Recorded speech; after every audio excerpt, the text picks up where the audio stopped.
시작하십시다. 예, 오늘은 예언을 통한 언약부터 교회 승리를 통한 성취 부분까지 질문 내용입니다. 먼저 첫 번째 질문 드리겠습니다. 제3편 예언을 통한 언약은 제1장 대선지자 예언 언약과 제2장 소선지자 예언 언약으로 구분되어 있습니다. 제목과 관련해서 두 가지 질문을 드립니다. 대선지자와 소선지자로 구분하신 것은 엄밀하게 말하면 의미 분석은 아니라고 생각됩니다. 그럼에도 불구하고 그렇게 제목을 붙이신 이유가 궁금합니다. 네. 그리고 예언 언약이라고 하셨는데 이 복합 개념의 의미를 설명해 주시기를 바랍니다. 네. 대선지서, 소선지서라는 말은 전통 주경학에서 일반적으로 보통 쓰는 얘기거든요.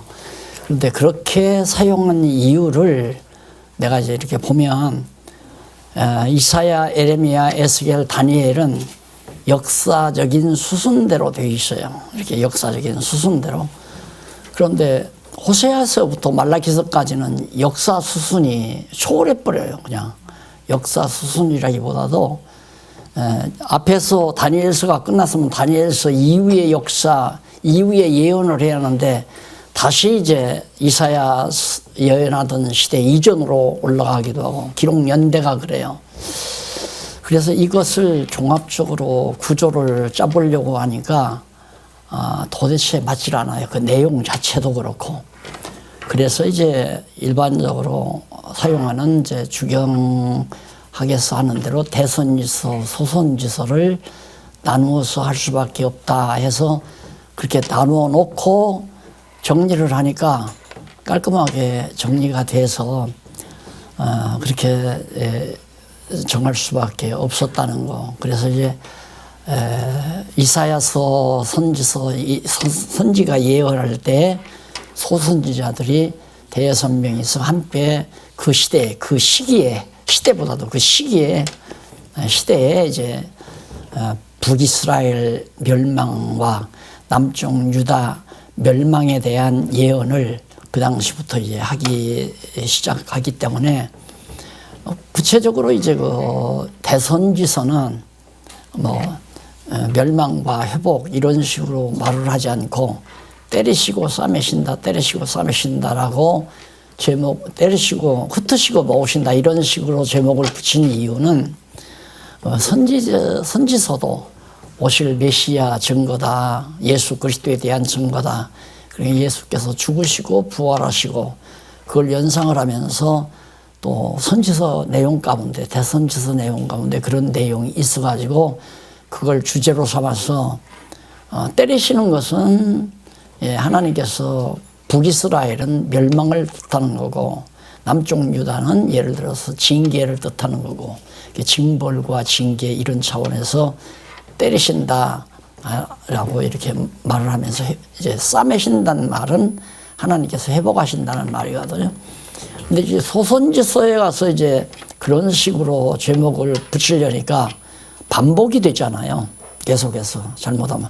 그래서 이제 반복이 되더라도 그냥 내용에 기록된 내용 그대로 패망과 뭐 대적 패망과 회복 뭐 이런 식으로 제목을 붙여서 정리를 한 겁니다. 그러니까 다른 방법으로는 아직 저로서는 전체적인 선지서를 이사야서에서 말라기서까지 순서를 잡아서 단일 제목으로 묶어가기가 조금 버거웠다. 그게 단일 제목이란 예언을 통한 언약 그랬는데 예언 언약이라고 했잖아요. 근데 예언을 통한 언약이나 예언 언약이라는 말이나 저로서는 같은 개념으로 썼는데 그건 왜냐하면 선지자, 대선지서 예언 언약이라 예언에 의한 예언을 통한 언약이다. 이런 의미에서 바로 중간에 통한이라는 말을 빼고 하나님께서 예언을 통해서 이제 메시아 언약을 했다. 그런 의미에서 예언 언약이라고. 찬양 언약, 묘언 언약, 예언 언약, 섭리 언약 이런 식으로 제목을 좀 간추렸습니다. 왜냐하면 제목은 깔끔하고 간단할수록 명쾌하다라는 그런 고정관념이 내게 있어가지고 가능만 하면 접속사를 빼는 방향도 많이 사용을 했습니다. 그렇게 이해해 주시면 좋겠고요. 그 구체적인 내용은 조금 읽어보면 다 그게 예언을 통한 언약이다, 섭리를 통한 언약이다 이렇게 설명해서 가능하기 때문에 그렇게 정리를 했습니다. 예, 두 번째 질문 드리겠습니다. 이사야 1장에서 12장에 대해서 3차 개정판에서는 한쪽 가로 1번에 유다에 대한 진노가 제목이었는데 4차 개정판에서는 심판 회복 예언으로 되었습니다. 그리고 이사야 45장에 대해 3차 개정판에서는 고레스로 구원하심이었으나 4차 개정판은 회복과 구원을 예언함으로 수정이 되었습니다. 질문은 다음과 같습니다. 1차 개정판에서는 4차 개정판에서는 지명이나 임명을 가능하면 사용하지 않은 것이 특징으로 보여집니다. 성경 본문에 나타나는 지명과 임명인데 사용하지 않으신 특별한 이유가 있으신지 궁금합니다. 네. 이사야 1장과 12장에 대해서 개정판에서 유다에 대한 진노가 그게 이제 바로 개정하기 이전이거든요. 유다에 대한 진노가 제목이었으나 4차 개정판에서는 바로 그걸 심판과 회복 예언으로 바꿨는데 하나님의 유다에 대한 진노를 하나님이 어떻게 하시냐면 심판하고 그다음 심판 이후에 다시 회복하는, 여기서 심판이란 아주 멸망을 뜻하는 게 아니라 징계 차원의 심판이라고 생각을 합니다. 그래서 징계 차원의 심판을 하신 다음에 다시 회복한다. 그래서 좀 구체성을 띄었다고 그렇게 생각하시면, 유다는 어차피 앞 제목에서 나와 있기 때문에 유다라고 반복해서 올 것이 아니라 그 내용 자체를 조금 더 구체적으로 표현하는 게 좋겠다 해서 심판과 회복이라는 말을 썼죠. 됐어. 또 그 다음에 고레스 구원하심이었으나 4차 개정판에서는 회복과 구원을 예언함. 그래서 여기서 고레스로 구원한다. 그것은 이제 하나의 그 시대의 역사적인 실제 내용을 제목에 담았잖아요. 그런데 그거보다는 좀 더 이게 고레스 구원하심보다는 그 하나님의 하시는 일에 대한, 사역에 대한 구체성을 표현하는 게 좋겠다 해서 회복과 구원을 예언한다 이렇게 표현하는 게 좋겠다 해서 바꾼 것 뿐입니다. 그 사람 이름 고레스를 구태여 넣지 않아도 고레스를 통해서 하나님께서 구원하시고 회복하시고 구원하시기 때문에, 회복해서 구원하시기 때문에 사람 이름은 그렇게 중요하다고 생각을 안 했기 때문에 말씀을 드린 겁니다. 예, 계속해서 24장과 39장의 제목이 제목은 네. 대부분 위로와 회복으로 달려 있습니다. 그런데 이사야 1장에서 39장은 때림에 대한 예언이 상위 개념인데 그 상위 개념 안에 나오는 하위 개념이 위로와 회복을 어떻게 논리적으로 이해하는지 저자의 설명을 듣고 싶습니다. 네. 때림에 대한 예언이 이제 1장에서 39장인데 왜 때림 안에 나오는 위로와 회복을 어떻게 논리적으로 연결하느냐 지금 그 얘기거든요. 그런데 가만히 저 39장 안에 소제목 아니에요. 네. 소제목으로 들어가는 거죠. 그러니까 하나님께서는 일단 때렸다고 하는 것으로 끝내버리면 그게 맞지 않는 거거든요. 하나님의 불변에, 그리고 하나님의 언약의 확실성이. 그렇기 때문에 앞에서 때리는 걸 주로 해서 때리지만은 그러나 위로해서 회복한다 하는 것을 부수적으로 이제 그 뒤에 나오는 얘기가 부수적으로 있는 거예요. 그래서 그걸 일단 전후로 큰 제목으로 때리고 싸매신다 할 때 싸매시만 해도 그게 나와요. 딱 싸매시만 해도 때린다는 부분이 나와요.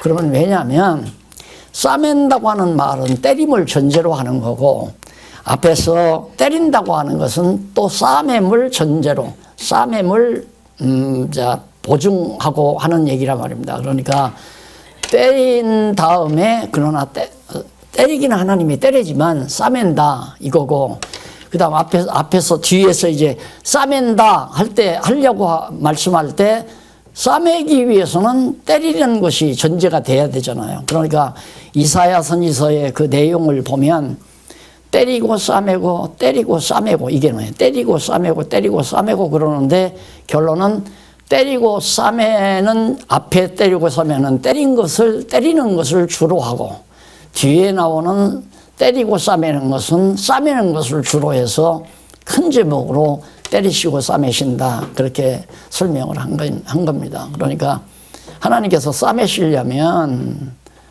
때렸다는 거에 전제돼야 되잖아요. 또 하나님께서 때렸다면 하나님의 언약이 배경에 깔려있기 때문에 때리는 것으로 끝내는 것이 아니라 싸매신다는 것이 뒷받침을 해줘야 논리적이런 것보다도 하나님의 말씀 자체가 살아있다는 증거도 되고, 그래서 그런 식으로 표현을 했다는 의미입니다. 내가 만든 게 아니라 성경 자체가 그대로 돼 있어요. 네. 그 다음.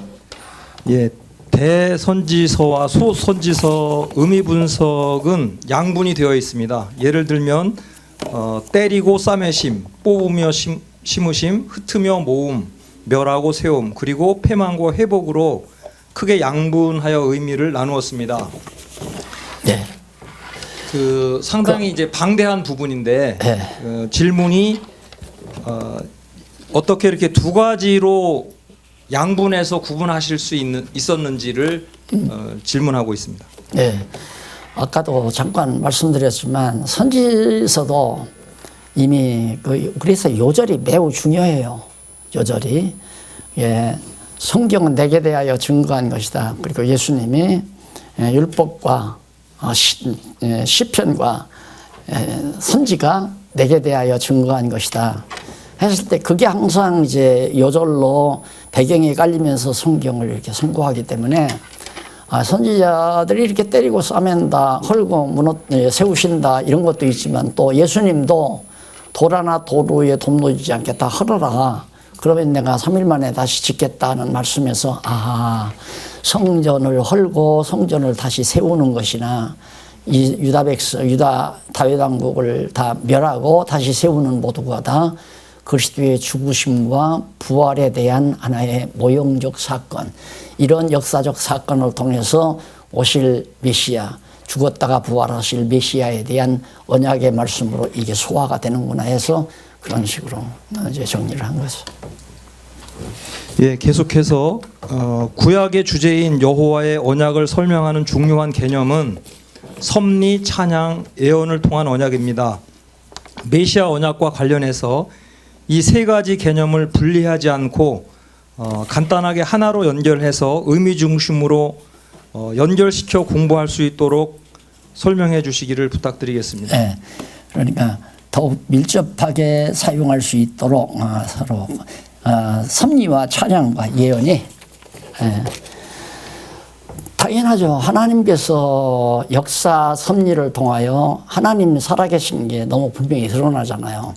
언약하시고 언약대로 이루니까. 그래서 하나님이 언약하신 대로 아브라함에게 언약한 대로 다윗 왕국이 딱 세워지니까 그때부터 시편이 터져 나오잖아요. 그 이전에 애굽에서 종살이하고 애굽에서 나올 때 그게 모세 시대인데 그게 족장 시대란 말입니다. 그 무렵에 욥기가 또 기록됐다고 그러잖아요.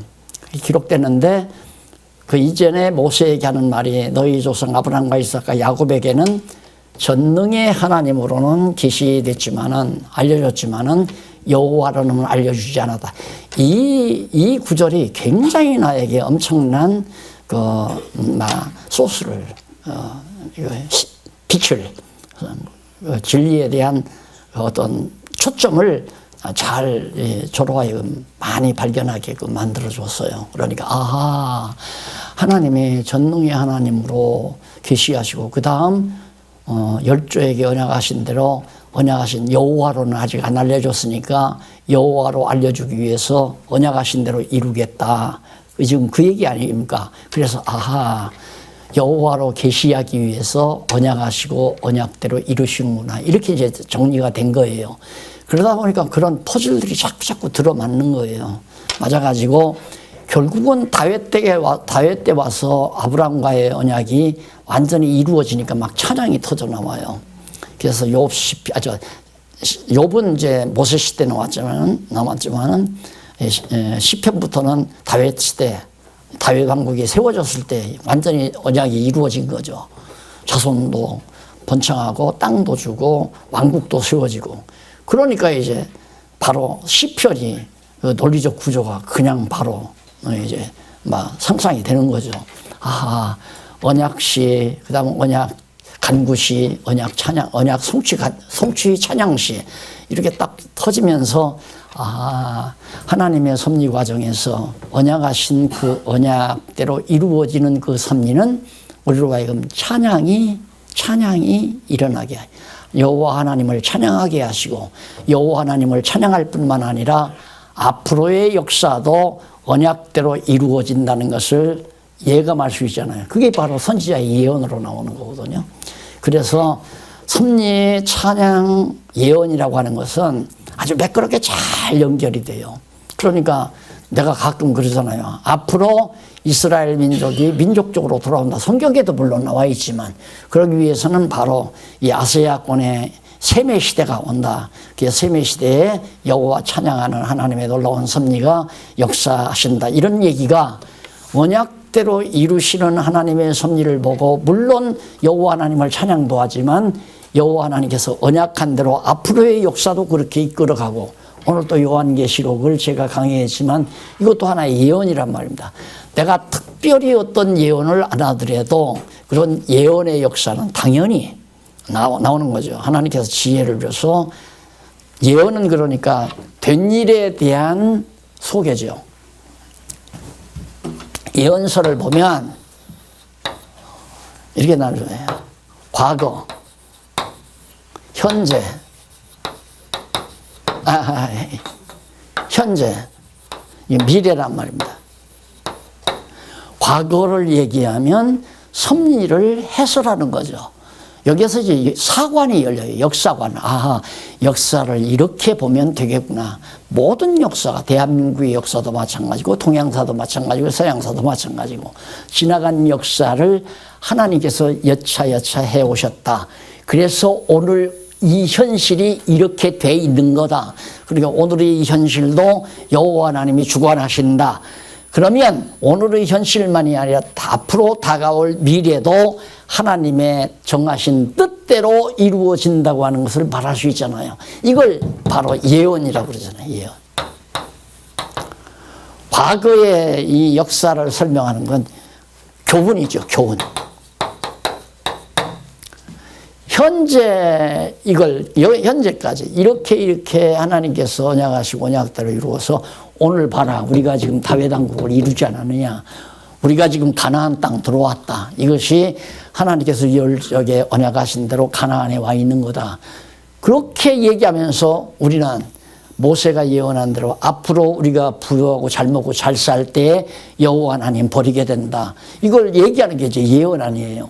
그러니까 그 신명기 내용을 근거해서 선지자들이 예언하는데 예언대로 결국은 이제 여호와 하나님 줘버리고 유다가 북이스라엘이 망하고 남중 유다가 망하고 예언대로 이루어지는 거죠.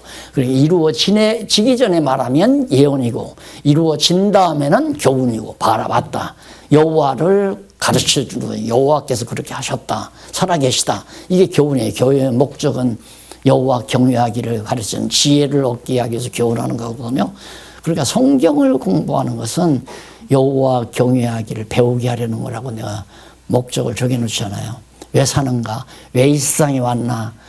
이 세상에 온 건 장안용왕교회 세우라고 박 목사 보낸 게 아니고 우리도 마찬가지고 우리가 이 세상에 온 것은 모든 하나님의 역사 섭리를 통해서 여호와 경외하기를 배우는 데 목적이 있다. 이러면서 이제 예언도 그래서 잘 어울리는 거죠. 여기는 이거는 섭리고 현재는 찬양이고 이건 예언이고 그래서 반드시 하나님의 하신 일을 바르게 깨달으면 섭리를 깨달으면 찬양이 나올 수밖에 없어요. 찬양으로 끝나는 것이 아니라 다가올 미래도 믿고 확신 속에서 사는 거죠. 소망. 그래서 이것은 소망, 현재는 기쁨, 찬양이죠. 예. 그러니까 믿음, 소망, 사랑 나오잖아요. 믿음, 소망, 사랑. 이게 소망은, 기쁨은 제 여기는 사랑이고, 하나님께서 하셨다고 하는 믿음이고, 여호와 하나님 살아계시다는 믿음이 생기고요. 그냥 믿음, 소망, 사랑. 예. 믿고 나면 서로 사랑하고, 우리 현실로는 서로 사랑하면서 하나님의 사랑에 감사하고 우리가 서로 사랑하면서 사는 거. 그리고 소망은 장차 하나님의 뜻대로 이루어질 것에 대한 소망, 매끄럽게 잘 연결이 되는 거죠. 다음. 네, 계속해서 이사야 40장 이후에 넘어가서 네, 고레스에 관한 질문 드리겠습니다. 7번이요? 6번입니다. 6번? 6번. 맨 밑에. 예. 6번. 예, 고레스 그 40장 이후가 쌈의 심을 예언하는 내용인데 고레스를 메시아의 예표로 사용하고 있습니다. 다윗 왕조가 아닌 이방 왕을 메시아에 대한 예표가 되어야 하는 특별한 이유가 있는지 궁금합니다. 구원을 고레스가 망한 유다 백성을 구원해 내는 그런 장면은, 여기 고레스는 사실 페르시아 초대 황제거든요. 파사의 초대 황제인데, 파사는 이방 민족이에요. 이방인인데 하나님께서 이방인 고레스를 들어서 이스라엘을 구원하는 그런 장면이 나오는데, 이제 이게 바로 이방인의 구원에 대한 의미도 있지만은, 결국은 주님의 몸된 교회가 이방인을 통해서 지금 이방교회가 이루어져 있잖아요. 이방교회가 주의 몸된 교회의 명맥을 이어가다가 결국 유다인들이 청감남나무가 접붙임을 당하는 거죠. 그러니까 이방민족이 청감남나무 뿌리에 접붙여서 지나다가 이방민족을 끊어버리고 다시 청감남나무 접붙여서 이제 이루어지는 거란 말입니다. 그러니까 고레스 황제는 그가 유다인의 왕으로 이루어지는 것이 아니라 이방인 중에서 이제 구원해 내는 하나의 역할을 고레스가 하는 거거든요. 그래서 메시아 구원이라고 하는 그 사역 자체를 통하여 메시아에 대한 모형이다, 그림자다. 구원이라는 사역 그 부분만을 보고 이제 메시아의 하나의 모형이고 그림자다, 그런 거란 말입니다. 그러니까 하나님께서 이방인도 들어 쓰신다고 하는 그런 하나의 암시도 우리에게 주는 거지만은, 고레스의 사역 자체가 그리스도께서 구원하시는 사역이기 때문에 메시아의 모형으로도 사용이 된다. 그렇게 정리를 하면 되는 거예요. 네, 넘어가서 7번 질문 드리겠습니다. 에레미야 애가는 말 그대로 바벨론에게 멸망당하는 과정과 그 후에 부르는 슬픈 노래입니다. 이러한 내용을 어떻게 쌈의 심의 의미 속에 담을 수 있었는지 그 과정과 근거가 궁금하고요. 그리고 이와 관련해서 3차 개정에서는 애가에 대한 구체적인 서론과 요조를 소개하셨는데 4차 개정판에서는 애가에 대한 서론을 따로 설명하지 않았습니다. 그 이유도 궁금합니다. 그 에레미야 선지자가 기록한 것이지 에레미야 선지서하고 에레미야 애가거든요. 그러니까 이것을 하나의 노래로만 정리를 하면 어디다 해야냐면 사실 시가서 안에 들어가야 되잖아요. 시가서 안에. 그러니까 다윗 시편, 잠언, 전도, 아가 다음에 애가라고 들어가야 노래로만 정의를 하면. 근데 이것은 사실 하나님께서 유다 백성을 갖다가 흩으시고 모으시는 장면이란 말입니다. 예, 흩으시고 모으시는데 흩어질 때 그 고통, 서로 막 이게 민족끼리 흩어지니까, 그리고 이방 민족이 포로로 잡혀가니까 그것이 이제 에가서에 나오지만은 결국은 에가서 그 자체 그 내용 속에는 마지막 회복을 얘기하는, 회복을 노래하는 장면이 나와요. 그래서 아까 이사야에서 말하는 대로 하나님께서 때리셨다 하면 회복 얘기가 안 나와야 하는데 왜 회복 얘기를 그 안에 들어가느냐, 이 질문이나 비슷한 얘기죠. 하나님께서 에레미야를 통해서 흩은 다음에 모아놓는데 어떻게 정말 헤어질 때 얼마나 슬퍼하고 얼마나 괴로워했지만은 결국 하나님께서 이런 괴로움에서 우리를 다시 겉으로 옮겨다 심으셨다. 그런 의미에서 그냥 에레미야서 안에 포함시켜서, 안 그러면 그건 시가서로 따로 별도로 또 취급해야 돼요. 그러니까 에레미야 예언서에 결국 그 노래까지 포함해서 하기 때문에 이번에는 개론할 때 특별히 에레미야 애가서를 따로 안 했어요. 그냥 다 포함해서 에레미야 애가서까지 포함해서 정리를 했습니다.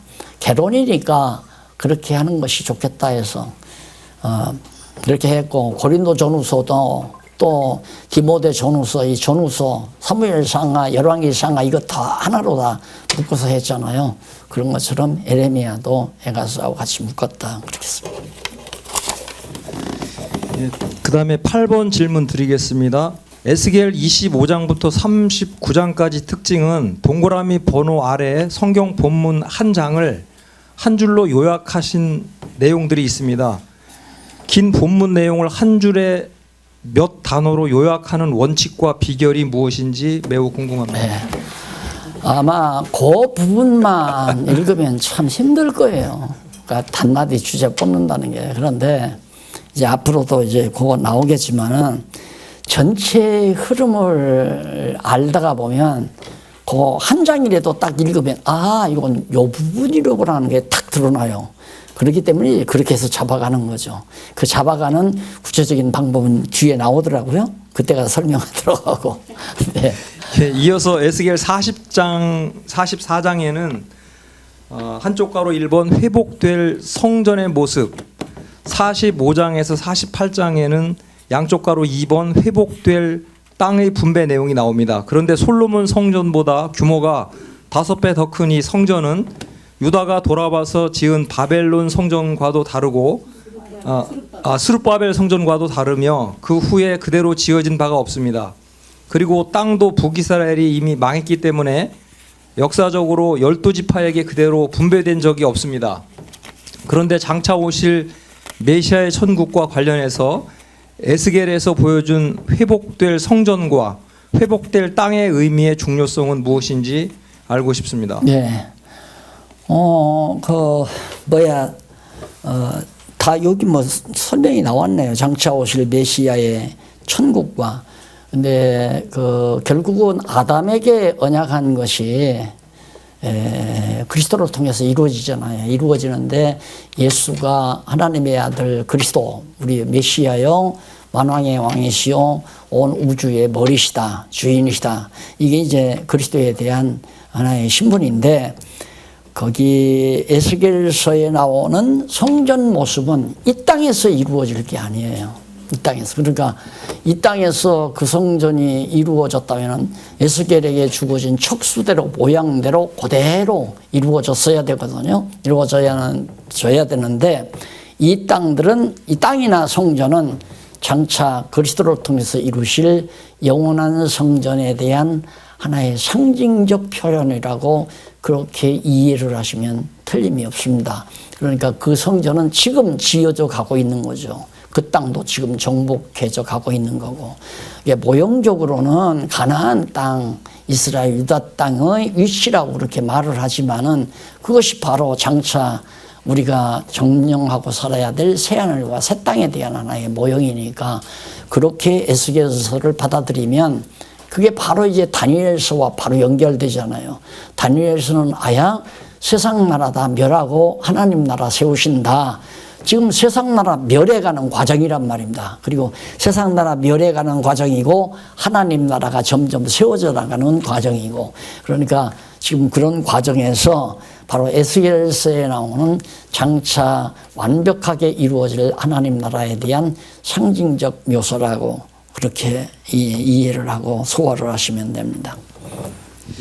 예, 그 다음에 네, 10번은 반복되는 질문이라서 피하겠습니다. 10번이요? 네, 10번은 넘어가겠습니다. 11번 질문 드리겠습니다. 소선지서 의미 분석을 제1절 부왕조 패망시대 예언, 제2절 남왕조 패망시대 예언, 그리고 제3절 남왕조 회복시대 예언이라고 하셨습니다. 제목을 보면 시대를 강조하고 있다는 생각이 듭니다. 제목과 관련해서 시대를 강조한 이유가 무엇인지 궁금합니다. 네. 소신서의 의미 분석을 할 때 제1절 남왕조 패망시대 예언, 남왕조 패망시대 예언, 그리고 제3절 남왕조 부왕조, 네. 부왕조 패망시대 예언, 남왕조 패망시대 예언. 시대를 반영한 건 아까 내가 설명을 드렸죠. 소선지서를 딱 보니까 예언 순서대로 그렇게 예언한 시기 순서대로 기록을 했어요. 물론 대선지서도 예언 순서대로 기록을 했으면 예를 들면 이게 이제 남왕 여기가 이제 르호보암 여로보암 나라가 이게 분리됐잖아요. 이게 이제 솔로몬 왕국이고 그런데 북왕조가 망할 이 무렵, 요 무렵에 이사야가 예언을 했단 말입니다. 그리고 또 조금 지나니까 남쪽 유다가 이제 바벨론에 망하잖아요. 바벨론에 70년 동안. 이때 이제 예레미야가 이때 예언을 해요. 그리고 에스겔은 이 시기에 에스겔이 예언해요. 다니엘도 이 시기에 예언을 해요. 이건 예언 역사 순서대로 잘 돼 있잖아요. 그럼 다니엘이 됐으면 호세아도 이 이후에 예언을 해야 하는데 호세아는 이사야보다 앞서 예언했거든요.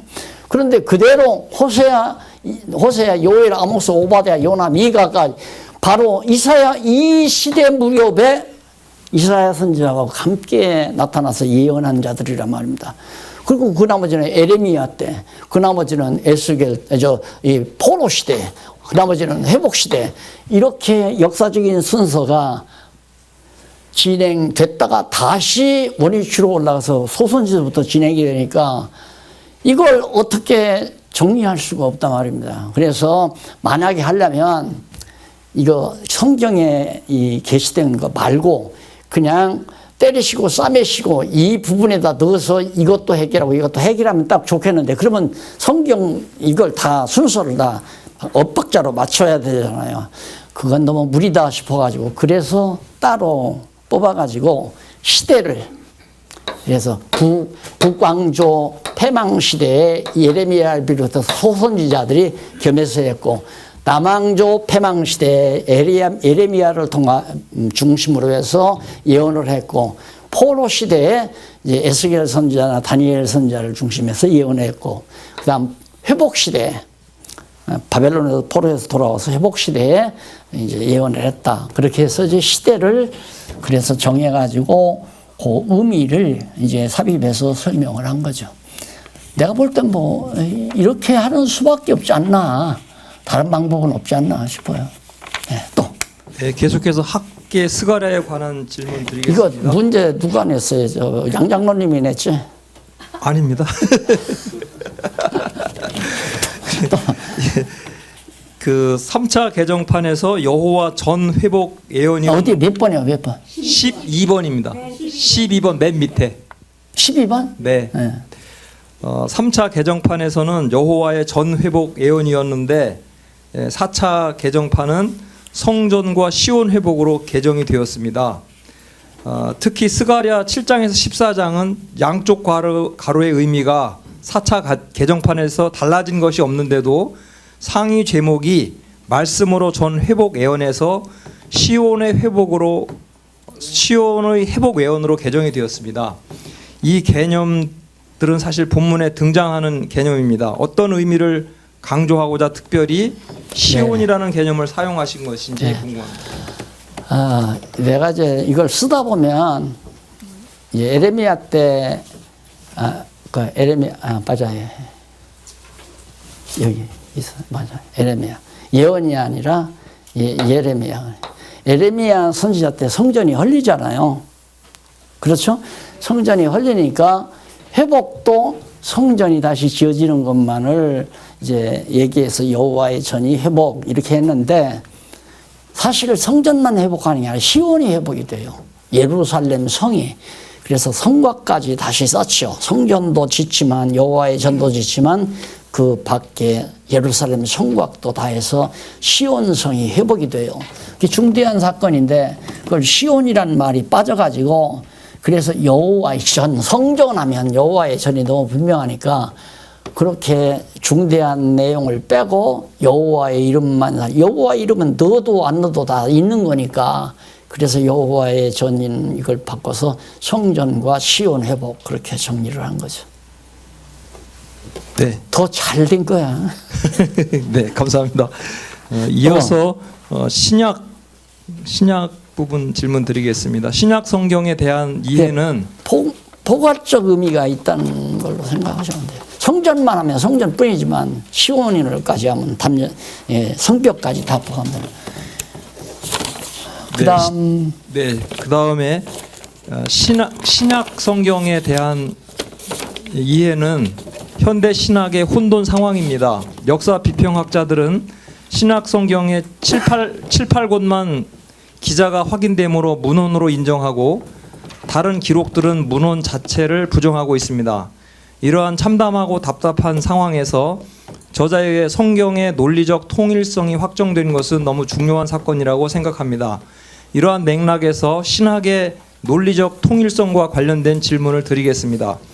그리스도 성취의 주제를 확정하신 신약을 두 부분으로 나누었습니다. 마태복음부터 사도행전 1장 11절은 예수에 의한 성취와 사도행전 1장 12절부터 요한계시록까지 성령에 의한 성취입니다. 요한복음과 사도행전을 분리하지 않고 연결시킬 수 있었던 근거를 어떤 원리에 의해 발견할 수 있었는지 궁금합니다. 네. 이런 질문을 들으면 이제 과거 이거 연구할 때 생각이 자꾸 드러나가지고 이렇게 흥분이 돼요. 저도 역시 흥분이 되는데 처음에 이제 한 3년 개척하고 한 3년 됐을 때 이제 내가 말씀운동 그게 발발해가지고 명동에서 강의를 하다 보니까 막 전 서울시에서 막 소문이 나가지고 학생들이 막 모여들기 시작했잖아요. 그러다 보니까 이제 학생들이 와서 녹음을 해가지고 그게 이제 퍼져나가니까 교회에서 걸칠 거 아니에요. 자기들 모르는 소리만 자꾸만 하니까 갔다 와가지고. 그러니까 테이프 한번 봐봐라. 테이프 가져다 보니까 자기가 생각하는 거 다 다르거든요. 그러니까 그걸 갖다가 고발을 해서 결국 내가 곤욕을 치르고 목사 제명도 당하고 그랬는데 그때 이제 내가 아까 강의할 때도 말씀드렸지만 저 대학원 논문 지도해 주신 교수님 답답하니까 학자는 내가 그분밖에 내가 마음 터놓고 얘기할 만한 분이 그때 당시는 없었으니까 가서 얘기하니까 그런 분쟁이 터졌어요. 그러면서 너 그렇게 똑똑하고 잘났으면 쎄쎄 하더라고요. 그러니 그때만 해도 정말 쓴다는 건 생상도 안 하고 목회하고 지금처럼 이렇게 나이가 들어서 할 일 없을 때 그때 이제 과거를 회상하면서 한두 권 쓰고 그건 보편적으로 바보가 아닌 이상 다 하잖아요. 그래야 되겠다고 생각을 했죠. 했는데 그렇게 쏘쏘하기에 그때 마음으로는 그래 쓴다 했어요. 그래 쓴다. 그러면서 이제 생각을 쓴다 하고 있었는데 그래가지고 이제 그 다음 각오한 것이 야 이제 가르칠 때 써서 가르쳐야겠구나. 그래서 이제 사실 창세기부터 쓴다는 건 사실 엄두가 안 나고요. 너무 범주도 클 뿐만 아니라 신약은 조그맣고 만만하잖아요. 그래서 신약부터 써야 되겠다 하고 마태복음 교재를 쓰기 시작한 거예요. 그렇게 하나님께서 참 접근을 잘 시킨 거예요. 나로 하여금. 마태복음을 쓰려고 딱 보니까 가끔 들으셨을 거예요. 국어 이걸 교재를 어떤 방법으로 쓰나 이게 도대체 마태복음도 나도 이제 여기도 얘기했지만 뭐 도대체 이 신학사들도 이거 한대인데 그래서 성경이란 여러 가지 문사들을 첩다한 문서들을 이렇게 주워 모은 것이 하나님 말씀이 아니다. 그게 정설이란 말입니다. 대부분. 그런데 내가 그거 마태복음을 그렇게 쓴다면은 문제가 심각한 거 아니겠어요? 걔 암담하지만 너 그렇게 똑똑하고 잘났으니까 써. 그러니까 열김에 그래 쓴다고 달게 붙었는데 이게 도대체 어떻게 쓰나 답답한 거예요. 그래서 이제 성경을 놓고 읽기 시작하는데 아브라함과 다윗 자손 예수 그리스도의 세계로 딱 나와요. 아브라함과 다윗 자손? 야, 그럼 구약으로 쭉 올라가는데? 야, 그러면 구약과 신약이 완전히 이게 따로따로가 아니라 한 통 속이로구나. 이게 딱 와요. 그렇잖아요. 아브라함이 창세기 12장에 나온단 말입니다. 그럼 아브라함과 다윗의 자손 예수 그리스도가 왔다. 그러다 보니까 아하, 그래서 예수님이 성경은 내게 대하여 증거한 것이라고 했구나. 이게 이제 딱 정리가 되는 거예요. 그래서 어쨌든 마태복음을 쓰는데 조금 더 읽어보니까 아니나 다를까 구약의 예언대로 뭐 처녀에게 잉태됐고 구약의 예언대로 베들레헴에서 나왔고 구약의 예언대로 나사렛에서 살고 이런 얘기가 막 쭉 나와요. 읽다가 보니까 전반부가 전부 선지자의 예언대로 오신 그리스도라는 사실이 딱 정리가 돼요. 그러면 구약 그 언약대로 예언대로 선지자들이 예언대로 오셨구나.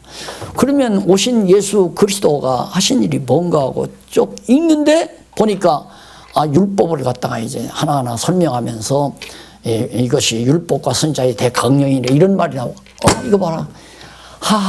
예수님이 그런 건 알았죠. 예수님의 그리스도 신학하면서 그리스도는 선지직과 그다음 왕직과 제사직 이 세 가지 직분을 가지신 것이 그리스도다. 그런데 마태복음이 그렇게 정리가 되는 거예요. 그래서 이제 마태복음은 그리스도의 직임으로 바로 구약의 언약대로 성취됐다. 그래서 이제 마태복음을 정리했어요. 그러다 보니까 바로 창세기가 보이잖아요. 그래서 이제 이렇게 보면 예수님 오시고 여기가 마태복음 안에 마태복음. 이거 정리하는데 창세기 12장이 보였다 이 말입니다. 여기.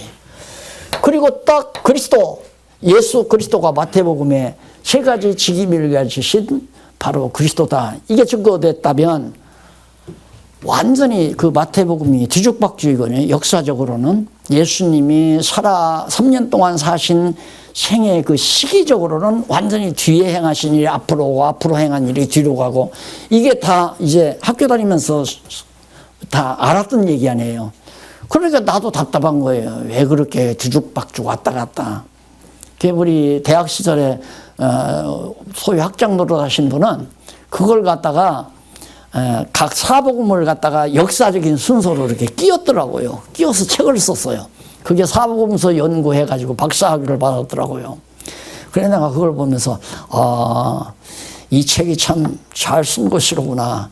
예수님이 행하신 역사 순서대로 마태복음 먼저 이제 행하신 마태복음 쓰고 그 다음에 행한 것이 누가복음에 있으면 누가복음에서 그대로 갖다 쓰고 오병이의 역사가 요한복음에 있으면 요한복음에서 빼다가 또 그걸 연이어서 그렇게 해서 딱 예수님의 일대기 그대로 사시면서 그 순서대로 행했다.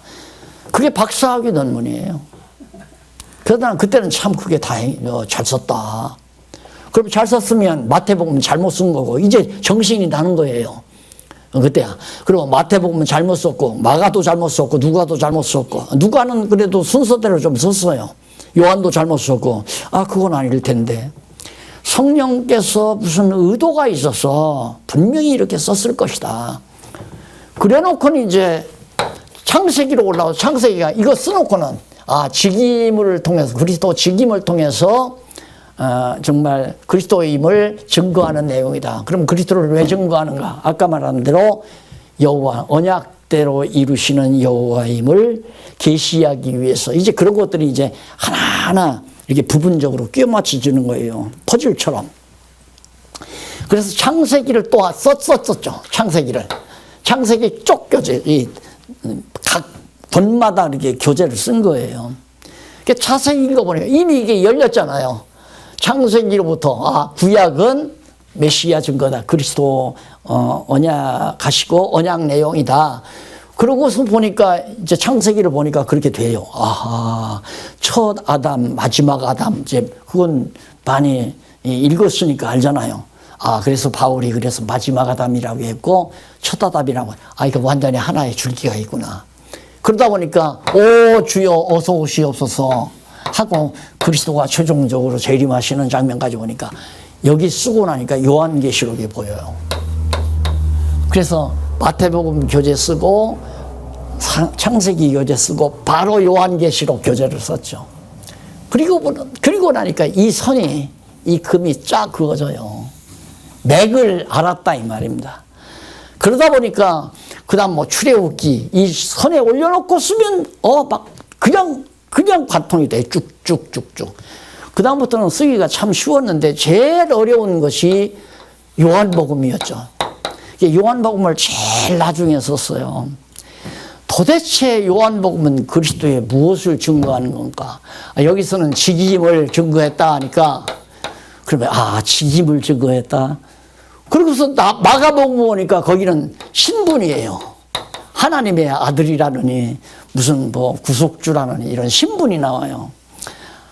신분. 그래서 마가복음은 신분 중심으로.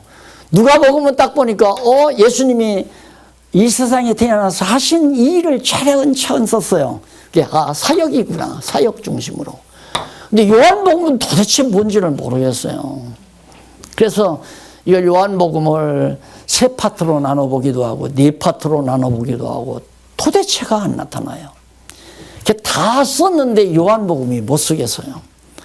이거 요한복음 난 못 쓰고 마는가 보다. 어느 날 못 쓰고서 답답해서 이제 다 쫓겨집니다. 따로따로지만 의미적으로는 다 이 선 맥락에서 올려놓고 봤기 때문에 그런 나름대로 이제 정리가 된 거예요. 근데 요한복음은 정리가 안 되는 거예요. 그러니까 마구잡이로 정리했다면 요한복음도 정리하죠. 그런데 66권을 다 정리하면서 나름대로 의미를 담아서 논리적으로 정리했기 때문에 그렇게 해야 되겠는데 안 되니까 못하고 마는 거죠. 그래서 3, 4년이 지난 다음에 그다음 출근을 하면서 가만히 생각해 어느 날 갑자기 한번 둘로 나눠볼까? 두 파트로? 그래서 두 파트로 딱 나누려고 성경을 보다 보니까 아버지께로부터 와서 아버지께로 가신다. 이 내용이에요.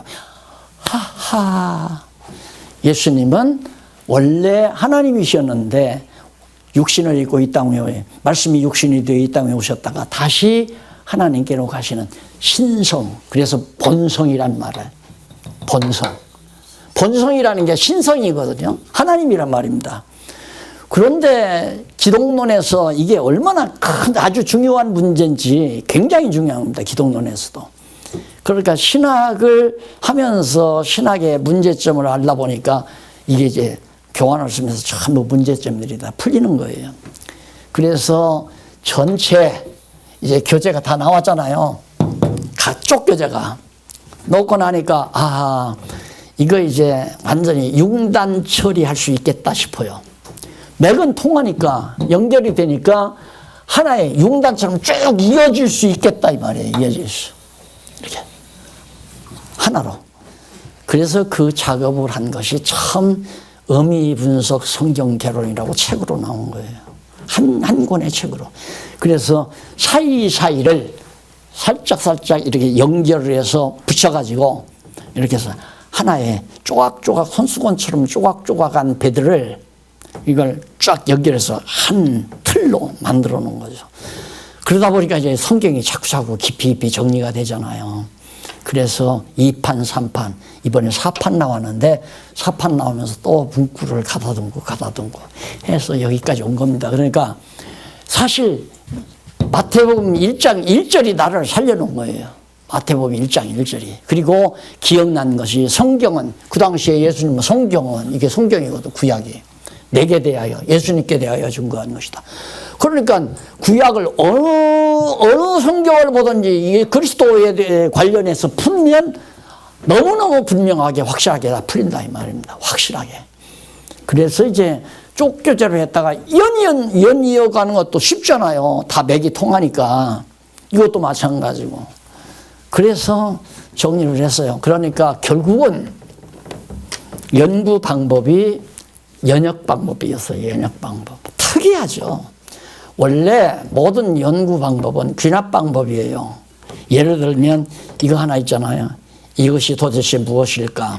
그러면 이걸 이제 분해를 해요. 화학 분해를 하고, 뭐 요소는 무엇과 무엇으로 하고, 용도는 뭐고, 그냥 착착 올라가요. 올라가서 누가 어디서 무엇을 가지고 어떻게. 그러다 보면, 그럼 무엇이라고 하는 그건 또 어디서 나왔는가 계속 찾아 올라가면서 연구하는 것이 일반 세속학문의 연구 방법이란 말입니다. 그래서 궁극적으로는 뭐냐. 모든 세속학문도 밑에서부터 개미 한 마리 연구하기 시작해요.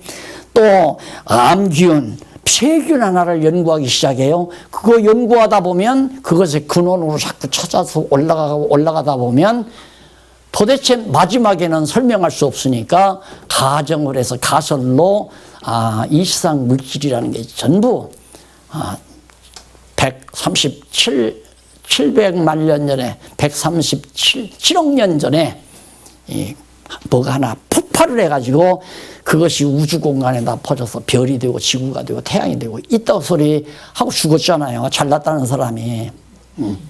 호킹이 그러고 죽었어요. 그래서 그 제자들이 지금 다 우리나라 대학에 다 밥 벌어먹고 앉아있고. 그러니까 귀납 방법으로 연구하면 마지막에 가서는 가설을 할 수밖에 없어요. 이럴 것이다. 호킹이 7억 년 전에 자기가 살지도 않아서 눈으로 보았어요? 137억 년이라는 연대는 어떻게 나와요? 그것도 말도 안 되는 거고. 왜? 시간이라는 것도 다양해요. 하루가 천년 같고 천년이 하루 같은 것이 하나님 입장에서의 시간 개념이에요.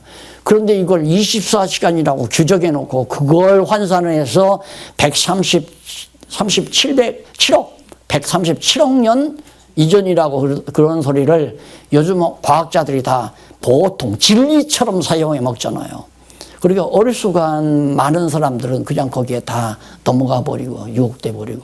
그래서 하나님은 없다.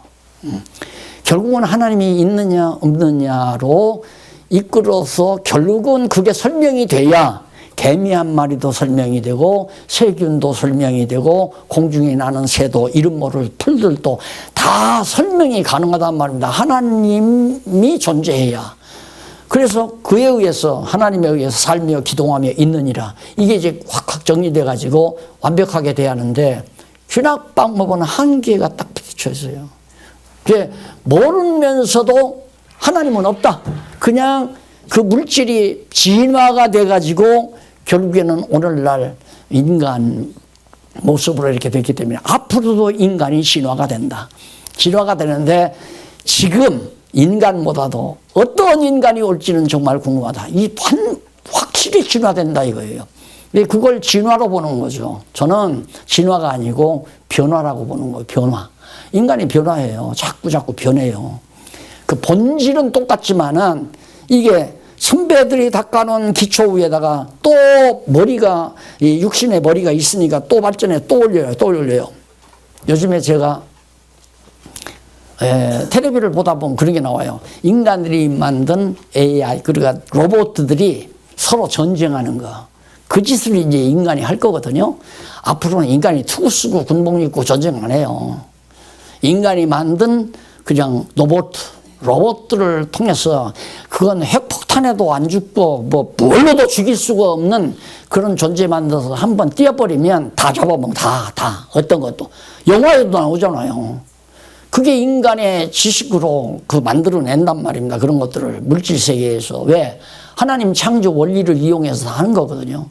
그래서 이것이 짐승권세가 하나님의 지혜를, 아까 요한계시록을 강의하면서 말씀을 하려다가 이때 할 기회가 있어서 제가 말했는데 앞으로는 상상할 수 없는 세계가 옵니다. 그래서 요한계시록에도 인간이 사람을 만든다고 그랬어요. 말하는 사람을, 실제로 지금 만들어 놓고 있잖아요. 요즘 젊은이들이 시집장가 안 가는 이유가 있어요. 여자들은 시집 가면 꼬랑내 나는 양발이나 빨아줘야 되고 밥이나 챙겨줘야 되고 도시락이나 챙겨줘야 되고 내가 왜 그렇게 사느냐.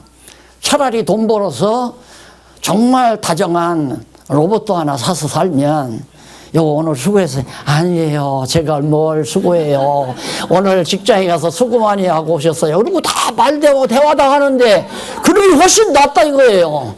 그러니까 그거 살 돈이 없으면 이제 강아지라도 사서 강아지하고 사는 거야.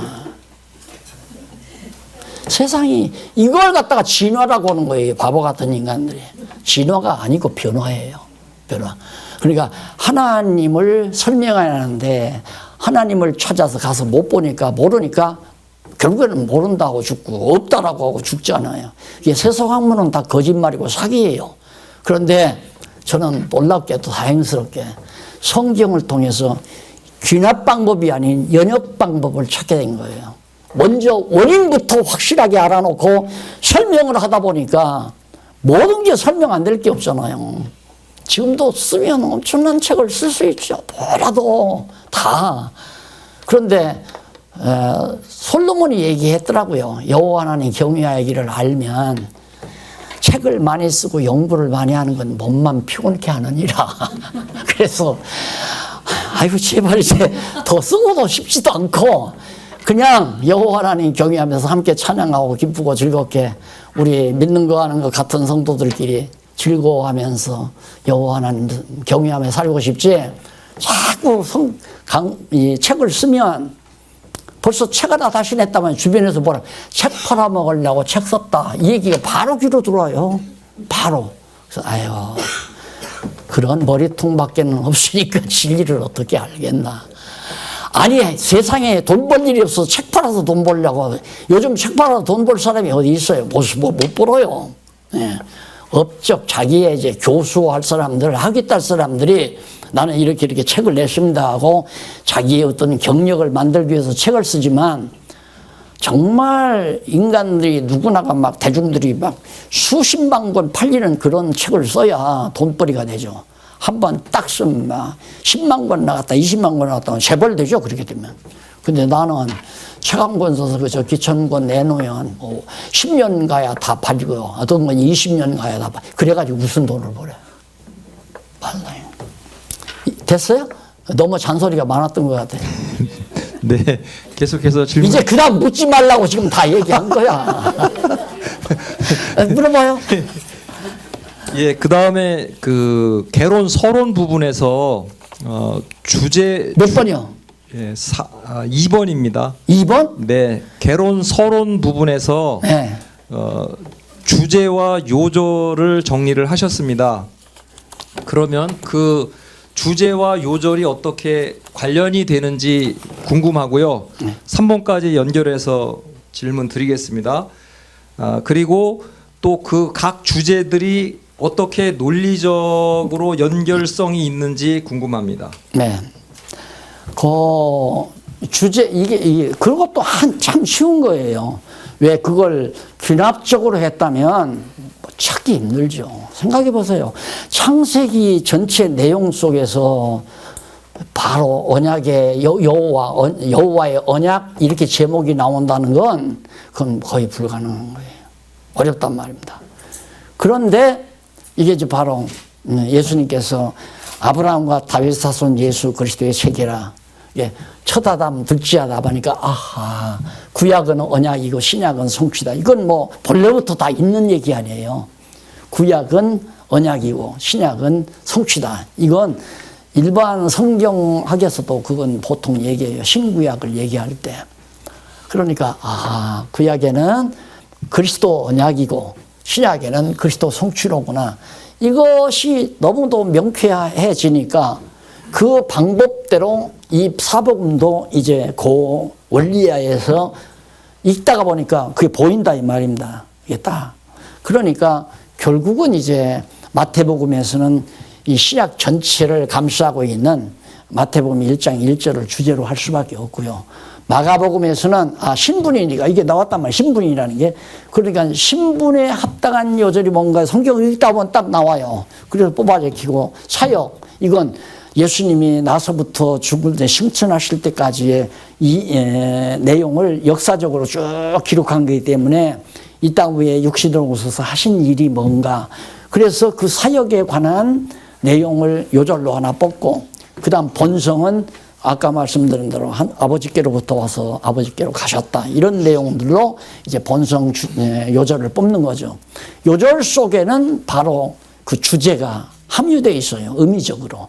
그래서 요절과 의미를 함께 곁들여서 분부를 해놨는데 한번 여러분들 시도를 해보세요. 쫙 개론책을 보면, 서론에 보면, 그러니까 그동안 공부를 하면서 중간쯤 보니까 개론을 갖다 요약해서 한쪽 가로까지 막 요약해서 이렇게 쫙 해가지고 그걸 이렇게 해가지고 다 보고 공부를 하더라고요. 이제는 공부를 제대로 좀 거기까지는 했어요. 그런데 더 중요한 서론에서의 주제와 요조를 그렇게 거기다가 빼지를 않았더라고요. 사실은 그게 중요한 거거든요. 그러니까 창세기 요절 전부 각 번마다 요절을 쭉 뽑아놓고 제목을 한번 뽑아놓아 보세요. 그 제목 자체가 성경 전체를 이어가는 하나의 논리적 구조로 되어 있어요. 그걸 뒷받침하는 요절, 그 제목의 근거 성경이 요절 속에 담겨져 있어요. 요절만 읽어도 나중에는 뻥 뚫리죠. 요한계시록에 가서 뻥 뚫리잖아요. 그래서 요절과 제목이 아주 굉장히 중요하다. 그래서 이제 언젠가는 요거 뭐 한쪽 가루까지 양쪽 가루까지 뽑아서 놓고 공부하는 그게 없어져 버려야 돼요. 그냥 강론집 놓고 개론책하고 강론집 놓고 공부를 할 정도 되면 이제는 완전히 성경 전체가 자기 양식이 되졌다고 보면 될 거죠. 예, 그 다음에 4번과 5번 같이 질문 드리겠습니다. 마태복음 직임에 의한 성취 부분에서 제일 먼저 선지직이 등장하는 이유가 궁금합니다. 그것이 예언을 통한 언약과 관련성이 있는지 궁금하고요. 그 다음에 그 다음 질문은 예를 들면 그리스도의 십자가 사건을 다양하게 보면서도 또 그리스도 성취라고 통일성 있게 저자가 개론해서 정리를 하셨습니다. 어떻게 이렇게 입체적으로 보실 수 있었는지, 어떤 원리로 그렇게 구성하셨는지 궁금합니다. 네.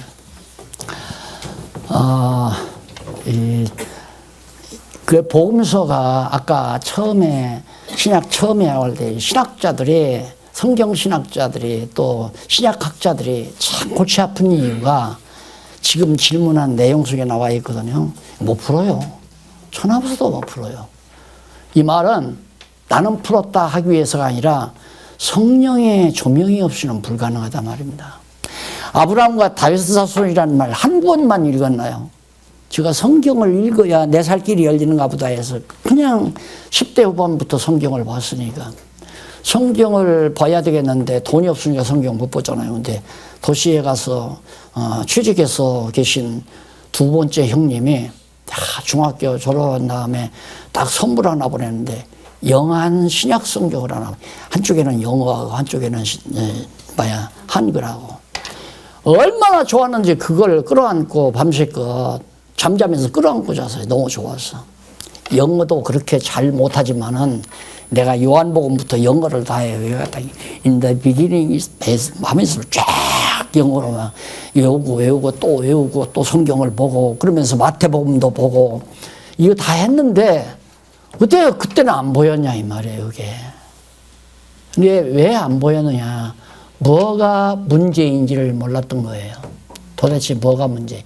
그래서 사실 신학교를 몇 개를 했잖아요. 성경학교부터 신학을 몇 개를 하다 보니까 그래서 총신까지 3번째 총신을 갔거든요. 가서 보니까 이제 신학의 문제점이 뭐라는 게 다 나와요. 신학의 문제점이 뭐냐. 성경의 논리적 통일성이 없다. 이게 문제예요. 하나님의 주권과 인간의 자유지 이것도 문제예요. 예정론도 문제예요. 죄 문제도 문제예요. 문제가 너무 수두룩해. 하나도 안 풀려요. 그게. 성경의 논리적 체계가 없다는 그걸 명제적으로 있다고 고집해요. 있다. 그럼 그건 뭐냐? 지금 찾고 있다 이거예요. 이게 못 찾았다는 얘기거든요. 그러니까 성경은 하나님의 말씀이 아니다라는 얘기죠. 그 결론을 안고 졸업을 했으니까 이게 정말 성경이 하나님 말씀 아니면 나는 뭐야? 거짓말하면서 밥 먹고 살아야 돼? 그건 아니잖아요. 그래서 목사 일을 안 하려고 했는데 결국 패스를 해서 성경도 모르는 아직 이런 진리도 다 알지 못하는 나에게 목사 한 수를 노예가 해주었어요. 그래서 목사를 하다가 성경대로 가르친다고 가르치면 이단으로 돌이켜 죽게 돼요. 아이 잘 됐다 가지고 나 목사 때려친다 하고 저 천안 시 가기 전에 오른쪽에 아주 널찍한 늪지대가 있어요. 아주 남향으로 좋은 자리가 있더라고요. 그래서 그 교회 예배당 교회당 하던 전세금 빼면 그 내 돈이니까 내 전세금 빼가지고 그걸 얻어가지고 시작을 했으니까 내 돈 그거 빼가지고 가면 그걸 딱 사면 되겠더라고요. 가서 알아보니까 그때 돈 300만 원이면 300만 원 달래요. 그런데 몇 평이냐면 한 6만 평 되더라고요. 6만 평. 6만 평 그거 300만 원에 샀으면 지금 부자인데 진짜. 안 그래요? 너무 좋아. 당국대 가기 조금 못 미쳐서 오른쪽이 참 좋아요. 근데 거기 가서 이제 염소매 뭐 양봉도 하고 전원 생활하면서 그냥 산 사람 노릇하면서 이제 요즘 자연인 나오죠. 네, 자연인처럼 그렇게 살면서 내가 깨달은 대로 글을 써서 세상으로 보내면서 살고 싶어서 그렇게 했는데 결국 하나님께서 눈을 띄워가지고 보게 했잖아요. 아브라함과 같이 쏴 그랬는데 그분은 나를 야지하느라고 쓰라고 그랬는데 나를 또 귀하게 보고 쓰라는 분이 누구냐면 세상을 드신 장유라 권사님이 공부를 해보시더니만 내가 신학교도 가보고 한국에서 가장 유명하다는 지성인들이 다 다녀가고 있는 세계 학자들이 다 다녀가고 있는 그런 교회에서 내가 신앙생활을 몇십 년 해봤지만 이런 진리는 처음 들었습니다. 목사님 이건 쓰셔야 됩니다. 목사님 안 죽으실래요? 하나님이 부르면 가셔야 돼요. 목사님 가시면 끝나요. 쓰세요. 그래서 그분의 독촉도 내가 견딜 수가 없어요. 그래 그분 나타나면 슬슬 피한다니까 인사도 못하고. 네, 목사님 시작했어요? 지금 쓰고 계세요? 돈 다 준비됐어요. 왜 안 쓰세요? 빨리 쓰세요. 그 양반 어투가 그래요. 절대 아기자기하지도 않아요. 여자분인데 그냥 왜 안 쓰세요? 쓰세요. 예. 목사님 쓰시죠. 이렇게 얘기해야 되잖아요. 근데 쓰세요. 명령조예요. 그 말이 지금 얼마나 하나님께서 그 입술에 담아놨다. 난 그렇게 생각해. 그래서 쓰려고 마태복음을 보다가 이 놀라운 진리가 성경은 그리스도 증거다. 신약이나 구약이나 왜 증거했는가? 하나님이 여호와이심을 계시하기 위해서 이렇게 성경을 기록했다. 이러니까 하나님 여호와라는 게 벌써 해결돼 버렸잖아요. 거기서부터 이제 풀어나가니까 그걸 연역 방법이라고 그러죠. 연역 방법. 근원부터 지엽으로 연구해 가는 걸. 근데 모든 학문은 지엽에서부터 근원을 찾아가는 거 아니에요. 철학도 그렇고 과학도 그렇고 사회학도 그렇고 모든 것이 다. 그러니까 안 풀려요. 불가능해요. 절대 불가능해요. 귀납 방법으로는 진리가 정리가 안 된다. 근데 놀랍게도 연역 방법을 채택하도록 하나님께서 그때마다 지혜를 주어서 이렇게 정리했기 때문에 이런 소중한 것을 그대로 묻어두지 않고 기록하게 하신 분도 하나님의 놀라운 은혜라고 저는 그렇게 생각하고요. 나는 지금 책이 팔린다 안 팔린다 그게 중요한 게 아니에요. 제일 중요한 건 지금 대한민국 국립도서관에 제가 쓴 책이 1,000여 권씩 다 소장되어 있다는 겁니다. 전쟁에서 이게 불타버리기만 하면 보존돼요, 언젠가는. 그런데 뿐만 아니라 대한민국 그렇다는 대학 도서관에 전부 우리 남전도에서 한 길씩 다 보내잖아요. 그거 보관돼 있어요. 거기에다가 오늘 여러분들 공부하시는 분들 가정에 요즘에는 놀라운 게 뭐냐면 딱 가보면 막 20권 한 세트가 딱딱 꽂혀 있는 가정이 참 많아요. 그걸 제일 이 중앙에다가 딱 꽂아놓은 가정도 많고. 소중함을 아는구나. 그래서 이제는 이 책은 어떤 때는 그런 생각을 해서 이거 다 불타버리면 어떡해. 그래서 이거 김정은이가 자꾸 난리를 쳐가지고 저기 보성에 계시는 권사님 그 사업터에다가 한 대지를 갖다가 소장해 놓을까 이런 생각도 어떤 때는 해요. 안 그러면 나 죽을 때 그냥 어디 땅 파고 유리 그걸 만들어서 진공 만들어서 그것들을 뭐라 그래요? 그걸 땅속 깊이 한 10m나 5m, 10m 딱 깊이 파고 거기다가 집어넣고 그다음 남한구로 실어놓고 여기는 성경신학 총서 나무 이름을 딱 지어가지고 그렇게 하나 표시를 해놓던가 별 생각을 다 하죠. 이게 안 변하게. 그런데 괜찮은 건 여러분이 계시고 또 이런 아주 얄궂게 이런 질문까지 자꾸 하는 건 보존하겠다는 얘기 아니에요. 그런 분들이 몇이 있어요 지금.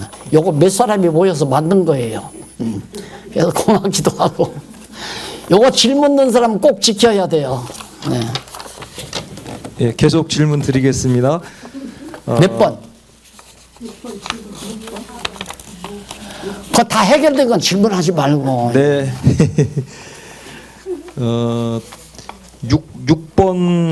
6번에서 8번까지 연결해서 네. 질문 드리겠습니다. 아이고. 질문 드리겠습니다. 하나 해결되니까 다 해결되는 네. 네. 마태, 마가, 누가복음 다음에 예수에 의한 성취의 결론처럼 요한복음이 나와야 하는 중요성을 알고 싶습니다. 네? 마태, 마가, 누가복음 다음에 네. 예수에 의한 성취의 결론처럼 요한복음이 나와야 하는지 네. 네. 그 중요성을 알고 싶습니다. 근데 이게 그리스도에 대한 가장 중요한 입장 아니에요. 이건 계시 차원인데 이건 계시 이전에 본성이 들어가는 거예요. 그리고 아까 얘기했지만 직임에 의해서 먼저 구약의 언약대로 오신 예수 첫 대목이 그거죠. 첫 항이. 근데 선지서가 끝나잖아요. 마지막 말라기 선서에 보면 그것도 말라기 3장 마지막 부분에 이제 광야에 외치는 자의 소리가 언약의 시가 오기 전에 광야에 외치는 자의 소리가 그러니까 예수님 나타나기 전에 6개월 먼저 이제 바로 그 세례 요한의 광야에 외치는 자의 소리가 있을 걸 말라기서에서 딱 해고 구약이 끝내요. 이게 바로 여기 와서 이제 예수가 바로 세례 요한 앞에 가서 세례받는 장면이 나오잖아요. 그러니까 이게 정말 아까도 말했지만 그냥 노끈으로 묶어놓은 것도 아니고 그냥 밥풀로 붙여놓은 게 아니라 용접한 거라니까. 용접. 떨어지질 않아요. 딱 연결이 되어 있어요. 이게 성경이. 이게 신구약 이게 완전히 논리적으로 살아있는 그래서 살아있는 말씀이거든요. 만약에 나무가 이렇게 있잖아요. 있는데 나무에서 이게 꺾어졌다. 그러면 이 가지는 이건 죽은 거예요. 죽은 거. 꺾어져 있으니까. 맥이 안 통하니까. 하나님의 말씀은 살았고 운동력이 있다는 말은 하나님의 말씀은 이렇게 다 영원하신 하나님 로고스의 표현이니까 로고스로부터 이 뿌리로부터 줄기가 자라서 줄기가 다 연결되어 있기 때문에 살아있는 거죠. 다 살아있어요. 전부 살아있고 살아있으면 운동력이라는 말은 사역력이 있다 이 말이에요. 다시 말해서 기능이 발휘된다. 그러니까 이 말씀은 살았고 운동력, 기능이 있어서 열매를 맺어가는 거죠. 살아있는 말씀이에요. 영원한 하나님의 말씀에 뿌리를 두고 나타난 거기 때문에. 그래서 연결이 안 되면 죽은 거예요. 그런데 목사님들이 토막토막 마태복음도 토막토막 어떻게 두 손으로씩 다 나누잖아요. 두 손으로씩 다 끊어놔요. 그러니까 생명력이 없죠. 들어도 그냥 그런가 보다 하지 그 말씀에 들어가서 나를 나되게 만들어 가잖아요. 근데 성경은 살았고 운동력이 있기 때문에 제대로만 깨달으면 가치관이 바뀌죠. 행위가 바뀌죠. 삶의 모습이 바뀌죠. 목적이 바뀌죠. 그냥 완전히 뒤집어 버려요 사람이. 세상 영광을 위해서 살고 세상에서 잘난 척하기 위해서 살다가 성경 접해서 깨닫고 나면 다 헛되고 헛다는 걸 알고 가장 값진 여호와 경외하는 삶을 그거 외에는 없다. 계속해서 질문 드리겠습니다. 예수에 의한 성취 부분을 공부하면서 여호와의 5대 속성과 연결해서 공부하는 유익한 점에 대해서 말씀해 주시기 바랍니다. 네. 다시 요거 한번 해야 돼. 이런 분이 하나님이다 이 말이에요. 예. 이런 직임, 이런 신분, 이런 사역을 하신 그분이 하나님이다. 하나님이 왔다가 하나님으로 가셨다. 말씀이 육신을 입고 오셨다가 육신을 벗고 부활해서 하나님께로 가셨다. 이게 하나님이다. 그것이 바로 그리스도론의 결론이죠. 그리고 이제 말했듯이 뭐라고 그랬어? 지금 5대 속성. 5대 속성과 연관해서. 5대 속성이 전능하죠? 전능. 그 다음 신실. 그 다음 주권. 그 다음 주권. 영원. 사랑. 이제 자비. 하나님이 이런 분이시다. 그래서 이게 속성이라고 그러죠. 속성. 하나님이 있다. 하나님이 살아 존재한다는 걸 알면 뭐예요? 무능한 하나님이 살아 존재하면 필요 없죠. 신실하지 않고 거짓말하고 인간을 잘 요리해 먹는 마귀 같은 하나님이라면 우리 필요 없잖아요. 거짓말 자꾸 하고 해준다고 했다가 안 해주고. 주권, 아무 능력이 없어서 아무 일도 못하는 분이면 주권자가 아니면 당신의 뜻대로 다 주관해 가는 분이래야 내가 믿고 의지하죠. 영원한 이분이 한 10년 살다가 돌아가신다면 없다면 그 다음 그분 의지하던 나는 완전히 끈떨어진 매가 되는 거죠. 고아가 되는 거, 부모 잃은 고아가. 네, 영원하신 분이에요. 그리고 그분이 아주 독한 분이다, 싸나운 분이다, 무서운 분이다 이런다면 또 우리도 겁나잖아요. 자비하신 분이죠. 이렇기 때문에 여호와 하나님의 이 속성이라는 건 매우 중요한데 이것을 예수님 자신이 이 땅 위에 오셔서 저 역할을 다 하신 거예요. 이 역할을. 왜? 여호와 계시 아니에요. 근데 여호와께서 계시하는데 이때는 섭리로 계시하고 찬양으로 계시하고 그다음에 예언으로 계시했잖아요. 신약에 와서는 당신이 직접 계시해요. 그러니까 예수라는 말이 여호와는 구원이시다라는 뜻이라고 그랬죠. 예, 예수는 그리스도다. 예수가 그리스도다. 그 말은 여호와는 구원이신 예수. 그러니까 여호와께서 구원자로 그리스도로 그 말 구원자라는 그리스도를 말하는 거거든요. 예, 여호와께서 구원자로 오셨으니까 바로 여호와의 5대 속성이 다 드러나야 되잖아요. 5대 속성이. 그러니까 예수님이 여호와의 5대 속성을 가지고 이 모든 사역을 해 가시는 거예요. 그래서 전능한 능력을 가지고 구약의 언약대로 신실하게 그대로 다 이루시죠. 예수님이 다 이루시고 그리고 주권적으로 당신의 몸된 교회를 이끌어 가시고 그러니까 교회를 목사가 통치하지 말라 하는 말은 그냥 단순한 얘기가 아니에요. 분명히 이 지상의 교회지만은 이 기상교회는 예수 그리스도가 주권자이신데 주권자를 놔두고 바로 목사가 자기 맘대로 내가 아까 그랬잖아요. 이거 하나님께서 어쨌든 우리 성도들을 감동을 해서 도저히 불가능했던 거 도저히 우리 힘으로는 여기 건축위원장을 2번이나 보내신 우리 김수현 장로님 계시지만 이걸 어떻게 우리가 지어요? 말도 안 되는 얘기야.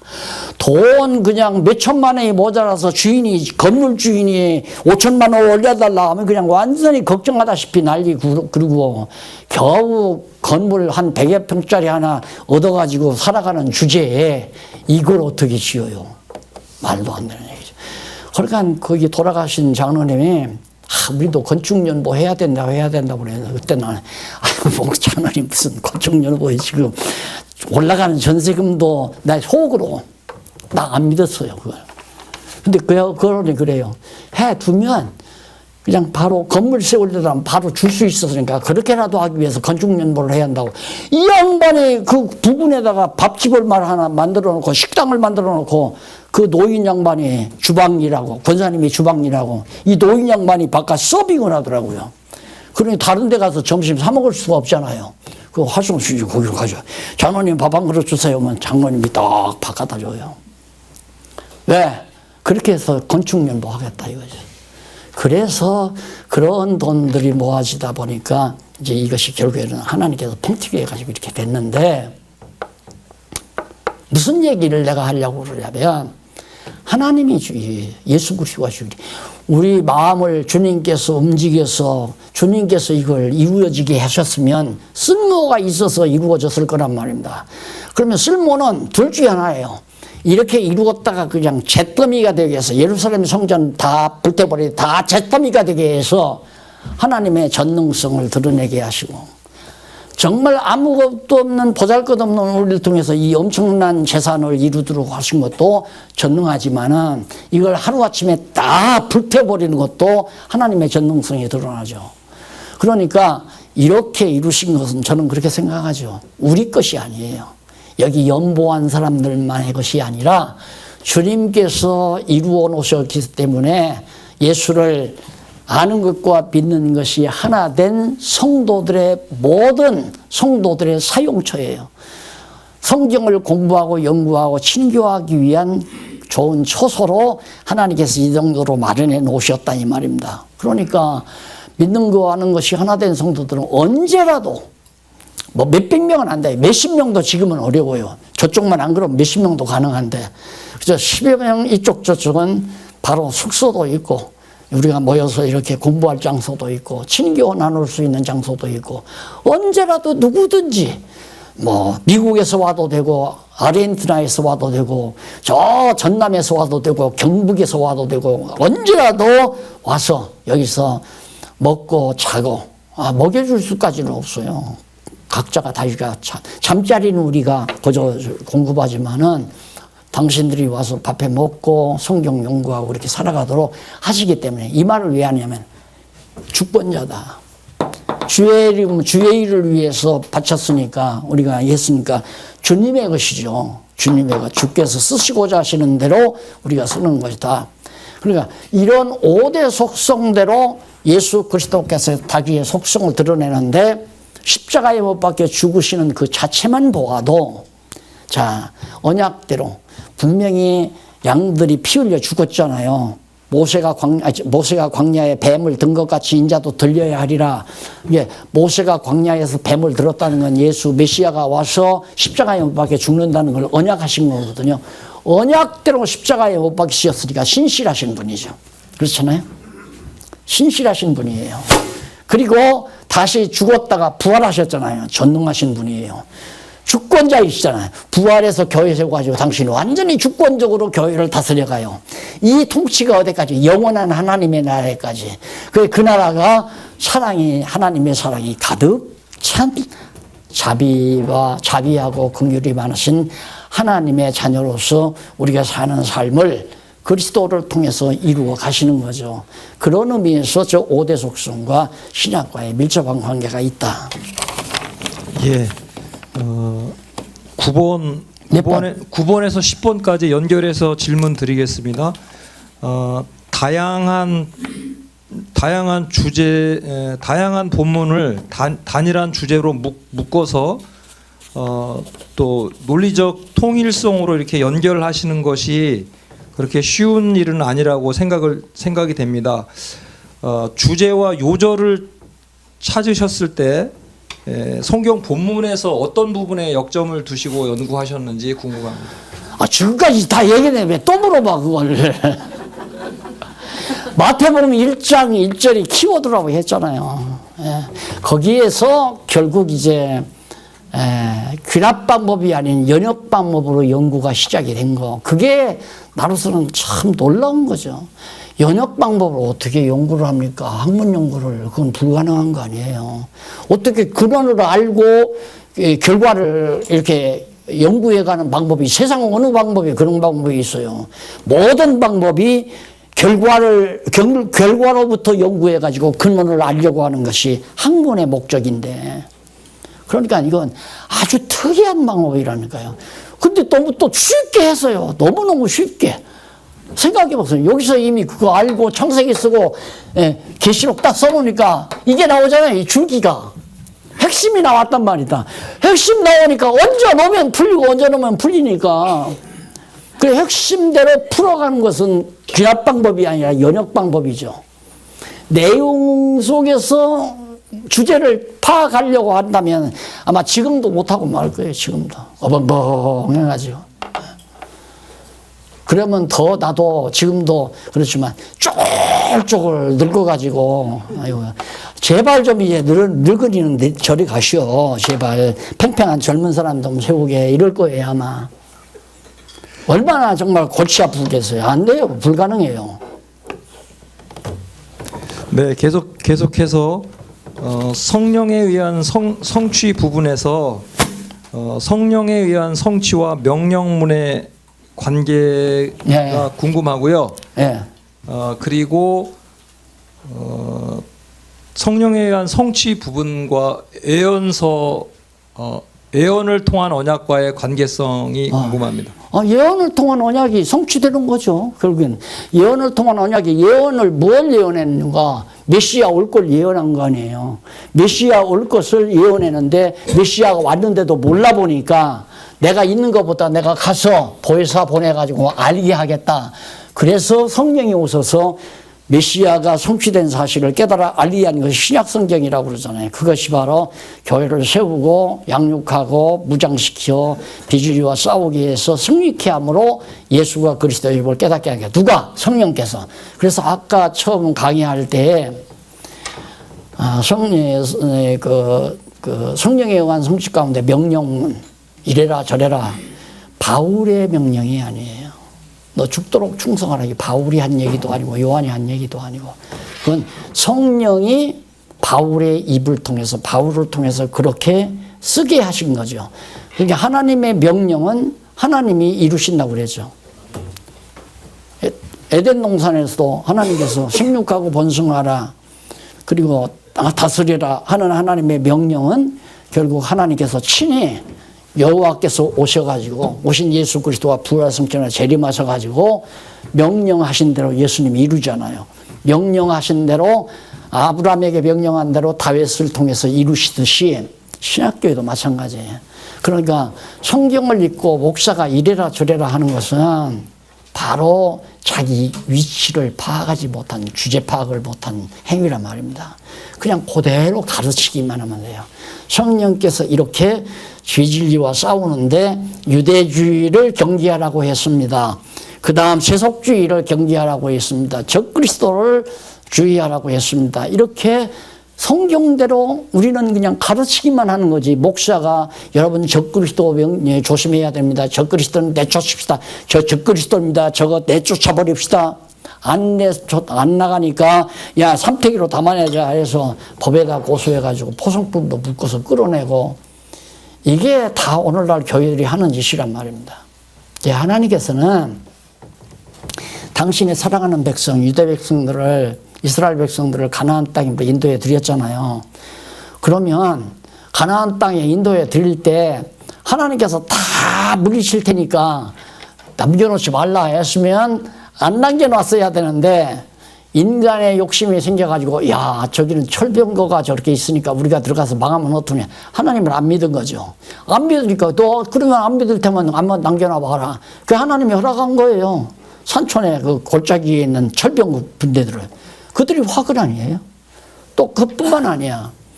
이스라엘 가나안 땅에 들어가서 사는 이스라엘 백성들을 하나님이 보호하려면 주변에 아람이라든가 아수르라든가 바벨론 이런 나라들이 없어야 돼요. 주변에 에돔이라든가 모압, 암몬, 블레셋 이런 나라들이.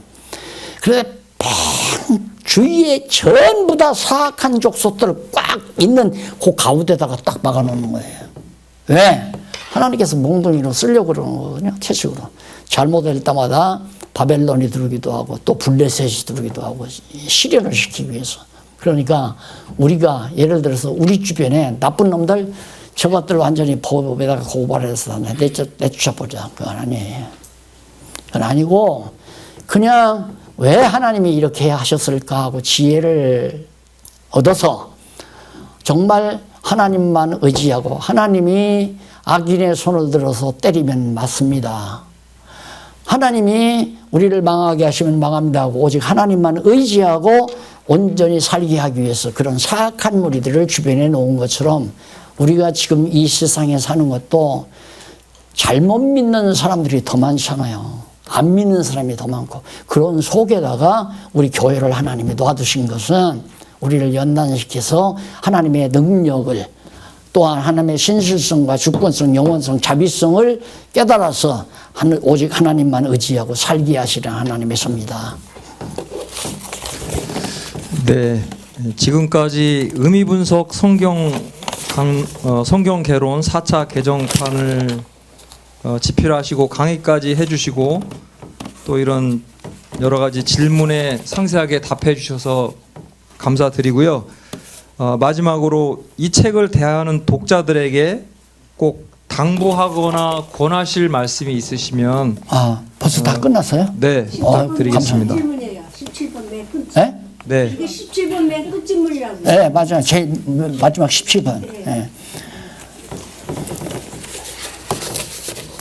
가장 중요한 것은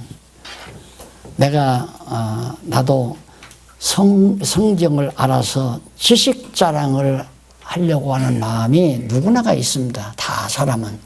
남이 모르는 것 알면 아주 신나고요. 그렇잖아요. 우리가 수학 문제를 같이 똑같은 수학 문제를 받았는데 이 학생은 풀었는데 이 학생은 못 풀어요. 우리가 쩔쩔맨다. 얘는 신나는 거예요. 너는 모르지. 나는 다 풀었다. 나는 풀고 서울대 간다. 너는 막 지방대 밖에 못 가. 신나는 거예요. 이거 가르쳐 보니까 그게 나타나는 거예요. 그런 것들이. 그래서 이걸 자기 지식으로 삼고, 그래서 자기의 가치, 주가를 높이려고 하는 거예요. 자기 주가를 높이려고. 그러면 적어도 그런 생각을 하는 사람, 박용기보다도 더 주가를 높이고 싶을 거 아니에요. 사람인지라 당연하죠. 주가를 높이기 위해서는 내가 안 한 말을 해야 돼요. 예, 성경, 이 강론집에 쓰여지지 않은 얘기를 별도로 또 해야 돼요. 그런 유혹을 수없이 내가 지금 몇십 년 동안 다 경험해 오거든요. 곁을 떠나서 나가서 나를 비난하고 욕하고 하는 분들이 다 그런 부류라고 생각하시면 됩니다. 어떻게든지 떠나가서 내가 한 얘기를 안 하고 내가 써놓은 글도 글자 몇 자라도 고쳐서 하고 싶어 해요. 그냥 다 손은 교재 갖고 하면 돼. 이 말 하면 박 목사는 직권만 가지고 하란단다. 직권만 가지고 하란단다. 내 것만 가지고 하라는 게 아니죠.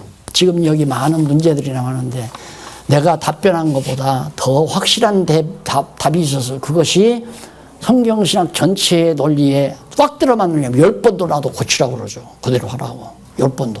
지금 그 작업 해나가고 있잖아요. 현재도.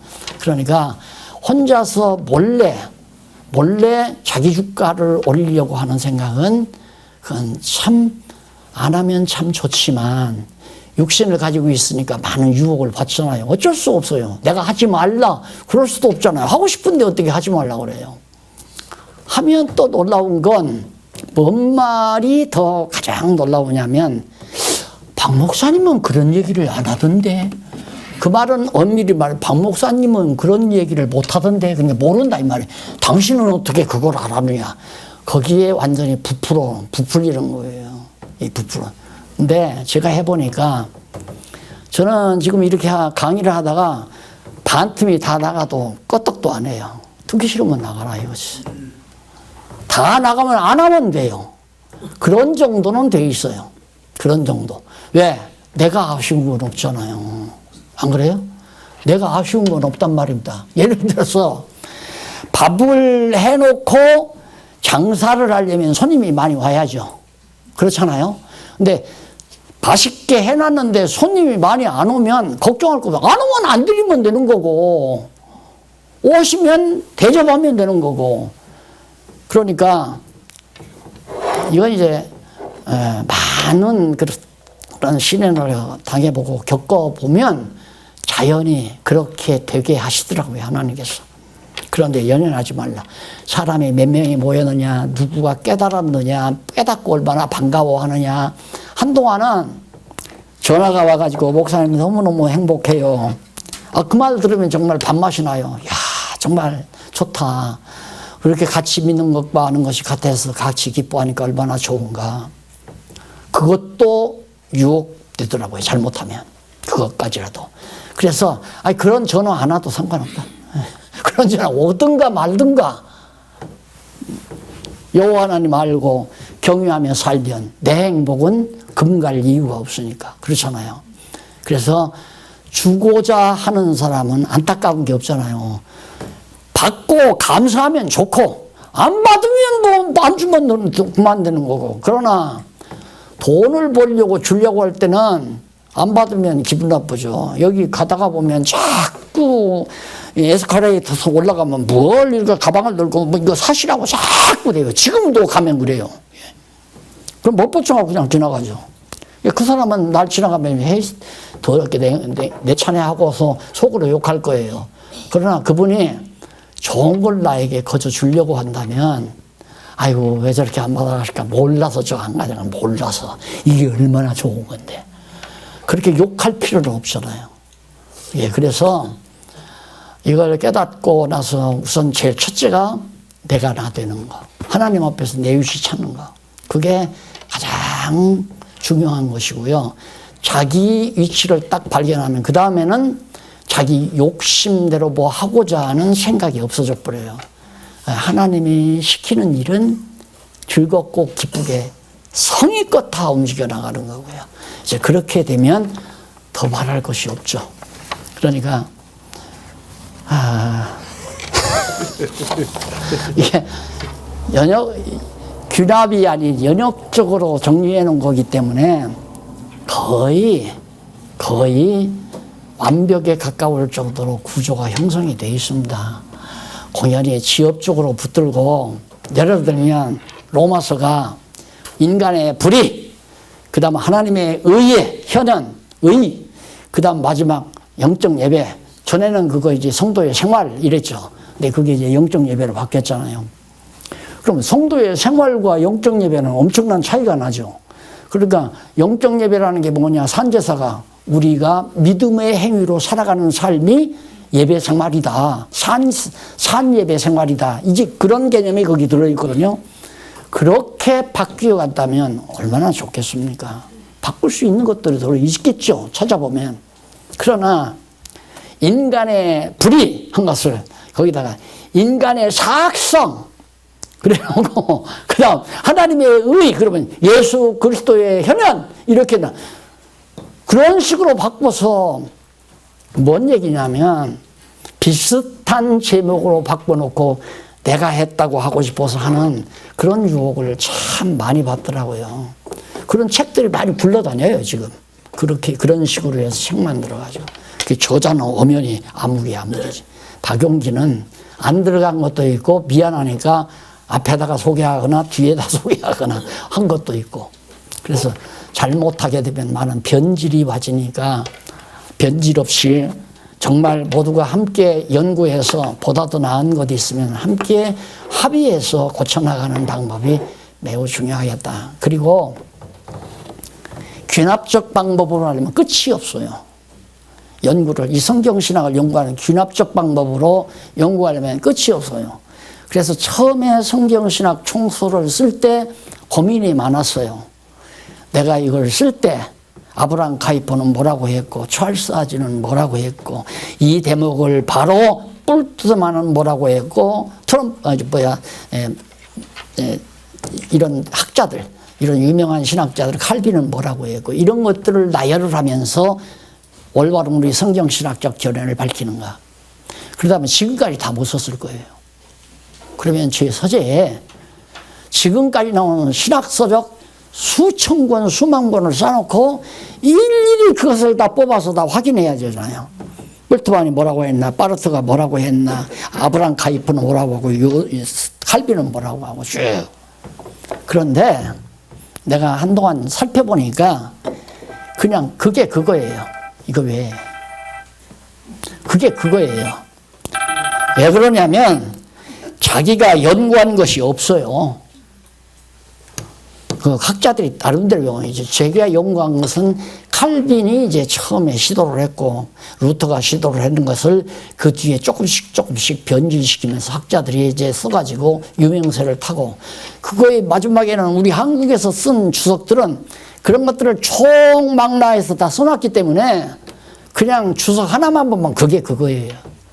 그래서 그렇게 쓰려고 생각하다가 그건 아니다. 이렇게 하다 보면 공부하시는 우리 성도들, 제가 목사님들 해봤지만 한 번 일주일에 한 번씩 모여서 5, 6시간씩 해서도 4년이 걸렸잖아요.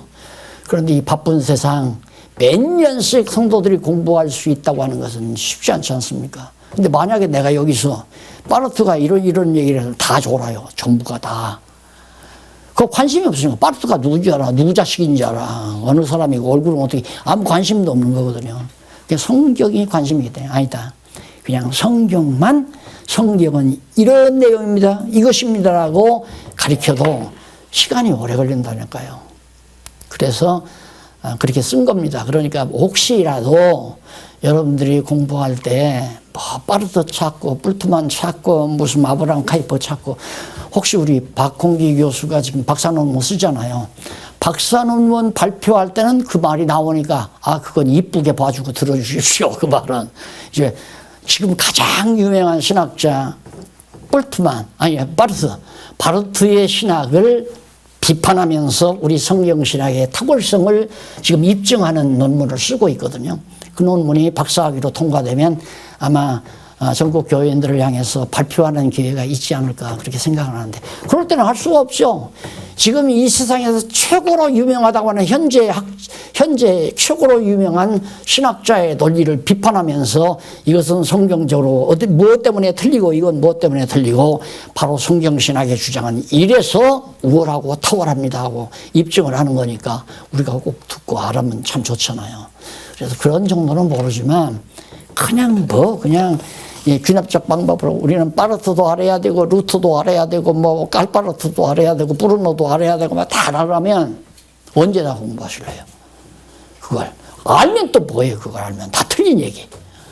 그래서 그런 얘기를 하고들랑 조심하시라는 얘기들 마지막 또 부탁하고 싶고 지식 자랑인지 정말 성경을 깨닫게 하려는 강의인지를 분별할 줄 알아야 돼요.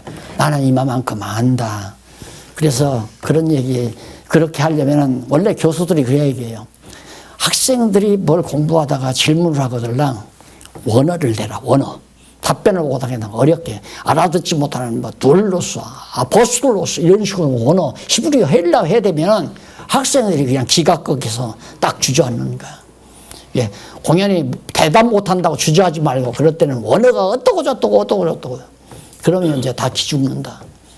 그래서 제가 이 성경 강론할 때도 강론집 쓸 때도 원어를 많이 사용하고 싶었어요. 사실은 그 사전 보고 하면 다 하거든요. 그런데 그건 아니잖아요.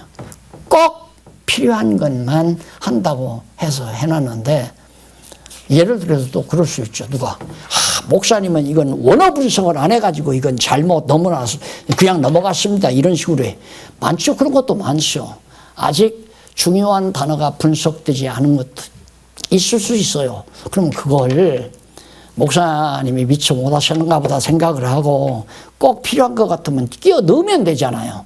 그걸 꼭 나하고 비교해서 나는 능력이 없고 자기는 실력이 있다는 식으로 언어를 사용을 하면 그건 조심을 하셔야 돼요. 일단은.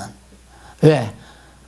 나를 이겨먹지 말라는 얘기가 아니라 나를 이겨먹으려고 하는 얘기니까 이게 벌써 욕심이 차 있어요. 그 욕심이 차면 지혜가 흐려져요. 사람의 욕심이 있으면 지혜가 흐려지고 욕심이 없으면 지혜로워지고 그 지혜는 욕심이 굉장히 좌우하는 겁니다.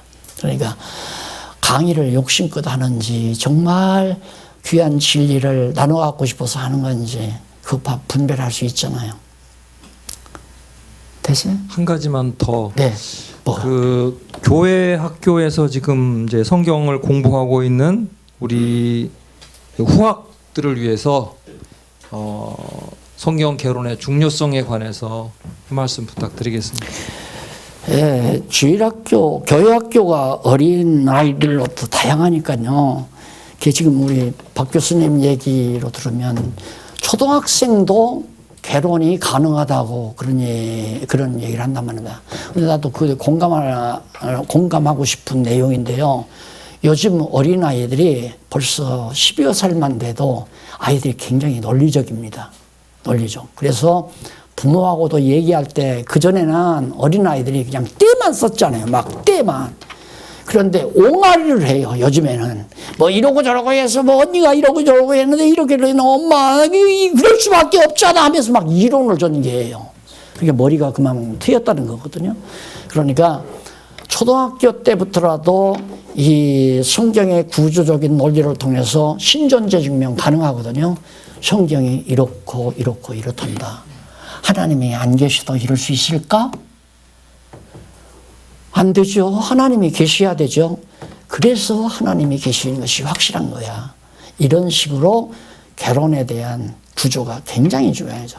그러니까 구조가 왜 중요하냐, 논리적 구조가 왜 중요하냐면 연역 방법으로 머리가 트여지도록 하는 데는 구조를 소개해야지, 구조 소개하지 아니하면 연역적 방법으로 이 연구가 불가능해진단 말입니다. 하나님의 존재만 확실하면 기독교 사회학, 대학에서 사회학 전공한 사람이 기독교 사회학 정리할 수 있어요.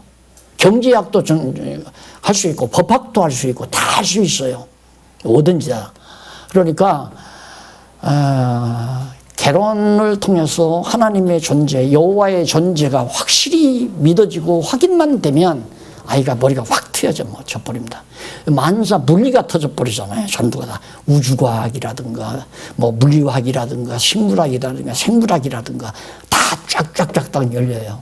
그래서 어린아이들에게도 논리가 통하기까지, 논리가 통할 수만 있으면 빠른 시일에 구조를 알려주는 게 좋고, 없을 때에는 이제 성경의 아주 주요한 내용들, 아브람과의 언약 내용이라든가 아담의 언약 내용이라든가 타락 내용, 그 중요한 대목도 노아 홍수 사건이라 이런 것들을 아주 매듭매듭해서 전달해 주는 것도 매우 중요하고요. 그래서 그런 것들이 이제 나중에 구조를 통해서 퍼즐처럼 이렇게 맞춰지게 해주면 아이들의 머리가 확 트이죠. 그러니까 지혜로워진다는 것은 파편화된 인간 두뇌의 모든 구조가, 두뇌 구조가 다 파편화되어 있거든요. 다 복잡해요. 아예 머리 복잡해 하는 건 정리가 안 됐다는 얘기거든요. 이게 복잡한 머리를 아주 깔끔하게 정리해서 딱 말끔하게 만드는 거죠. 그걸 명철이라고 그러잖아요. 지혜와 명철. 그러니까 이게 구조가 안 들어가면 명철해질 수가 없어요. 지혜로울 수도 없고, 구조가 들어가야 복잡한 머리가 아주 정리가 돼서 깔끔하게, 마치 이삿짐을 잔뜩 옮겨다만 놓고 널어놓고 있으면 진짜 복잡하잖아요. 뭐가 어디에 있는지도 모르겠고 쫙. 그런데 그걸 사용하는 주부가 다 위치 찾아서 제자리에다 딱딱 놓고 나면 집안이 깔끔하고 좋잖아요. 들어가면 상쾌하고. 그러나 가만히 앉아서도 무엇은 어디에 있고 무엇은 어디에 있고 다 알잖아요. 머리도, 두뇌도 그렇게 돼야 돼요. 두뇌도. 그래서 그런 두뇌를 어렸을 때 만들었으면 참 좋지만 사람 마음대로 그거 안 되더라고요. 우리 손주 두 놈이 있잖아요. 이놈들이 6살, 7살 때 하나는 뭐 4살, 5살 이렇게 병원했을 때는 할아버지 얘기해 주세요. 할아버지 뭐 그림 그려주세요. 이렇게 하더라고요. 난 그걸 앞으로 계속 그럴 줄 알았어요.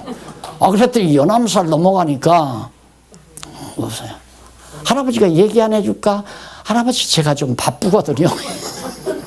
놓쳤어요 벌써. 안 돼요.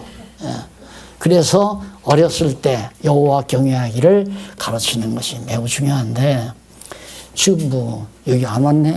여기였구만. 늦둥이 나락에도 못 난대요. 그러니까 할 수 없죠. 늦둥이라도 하나 낳았어. 한번 해보고 싶어도 못 나니까 안 되는 거죠. 어려서 되는 겁니다. 어려서. 또 있어요? 다 있어요?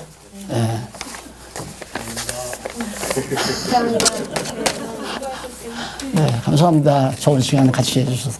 기도하십시다. 아버지 하나님, 하나님께서 이처럼 진리를 사랑하는 마음을 우리 모두에게 함께 담아주셔서 이렇게까지 이처럼 진리 안에서 함께 토론하고 담소하고 뜻을 같이 굳히고 믿는 것과 아는 것으로 견고하게 다져지도록 은혜 주신 것을 감사합니다. 하나님 아버지요, 말씀으로 지어진 우리 교회가 무너지지 않고 더욱 견고하게 가다듬어져서 이 땅 위에서 정말 예수가 그리스도이심을 온 만방에 증거하는 아름다운 모체로 쓰임받도록 역사하시옵소서. 가정과 교회와 우리 모든 하는 일 위에 주의 은총이 함께 하시옵시기를 비오며 예수님의 이름으로 기도드립니다. 아멘. 감사합니다. 수고하셨습니다.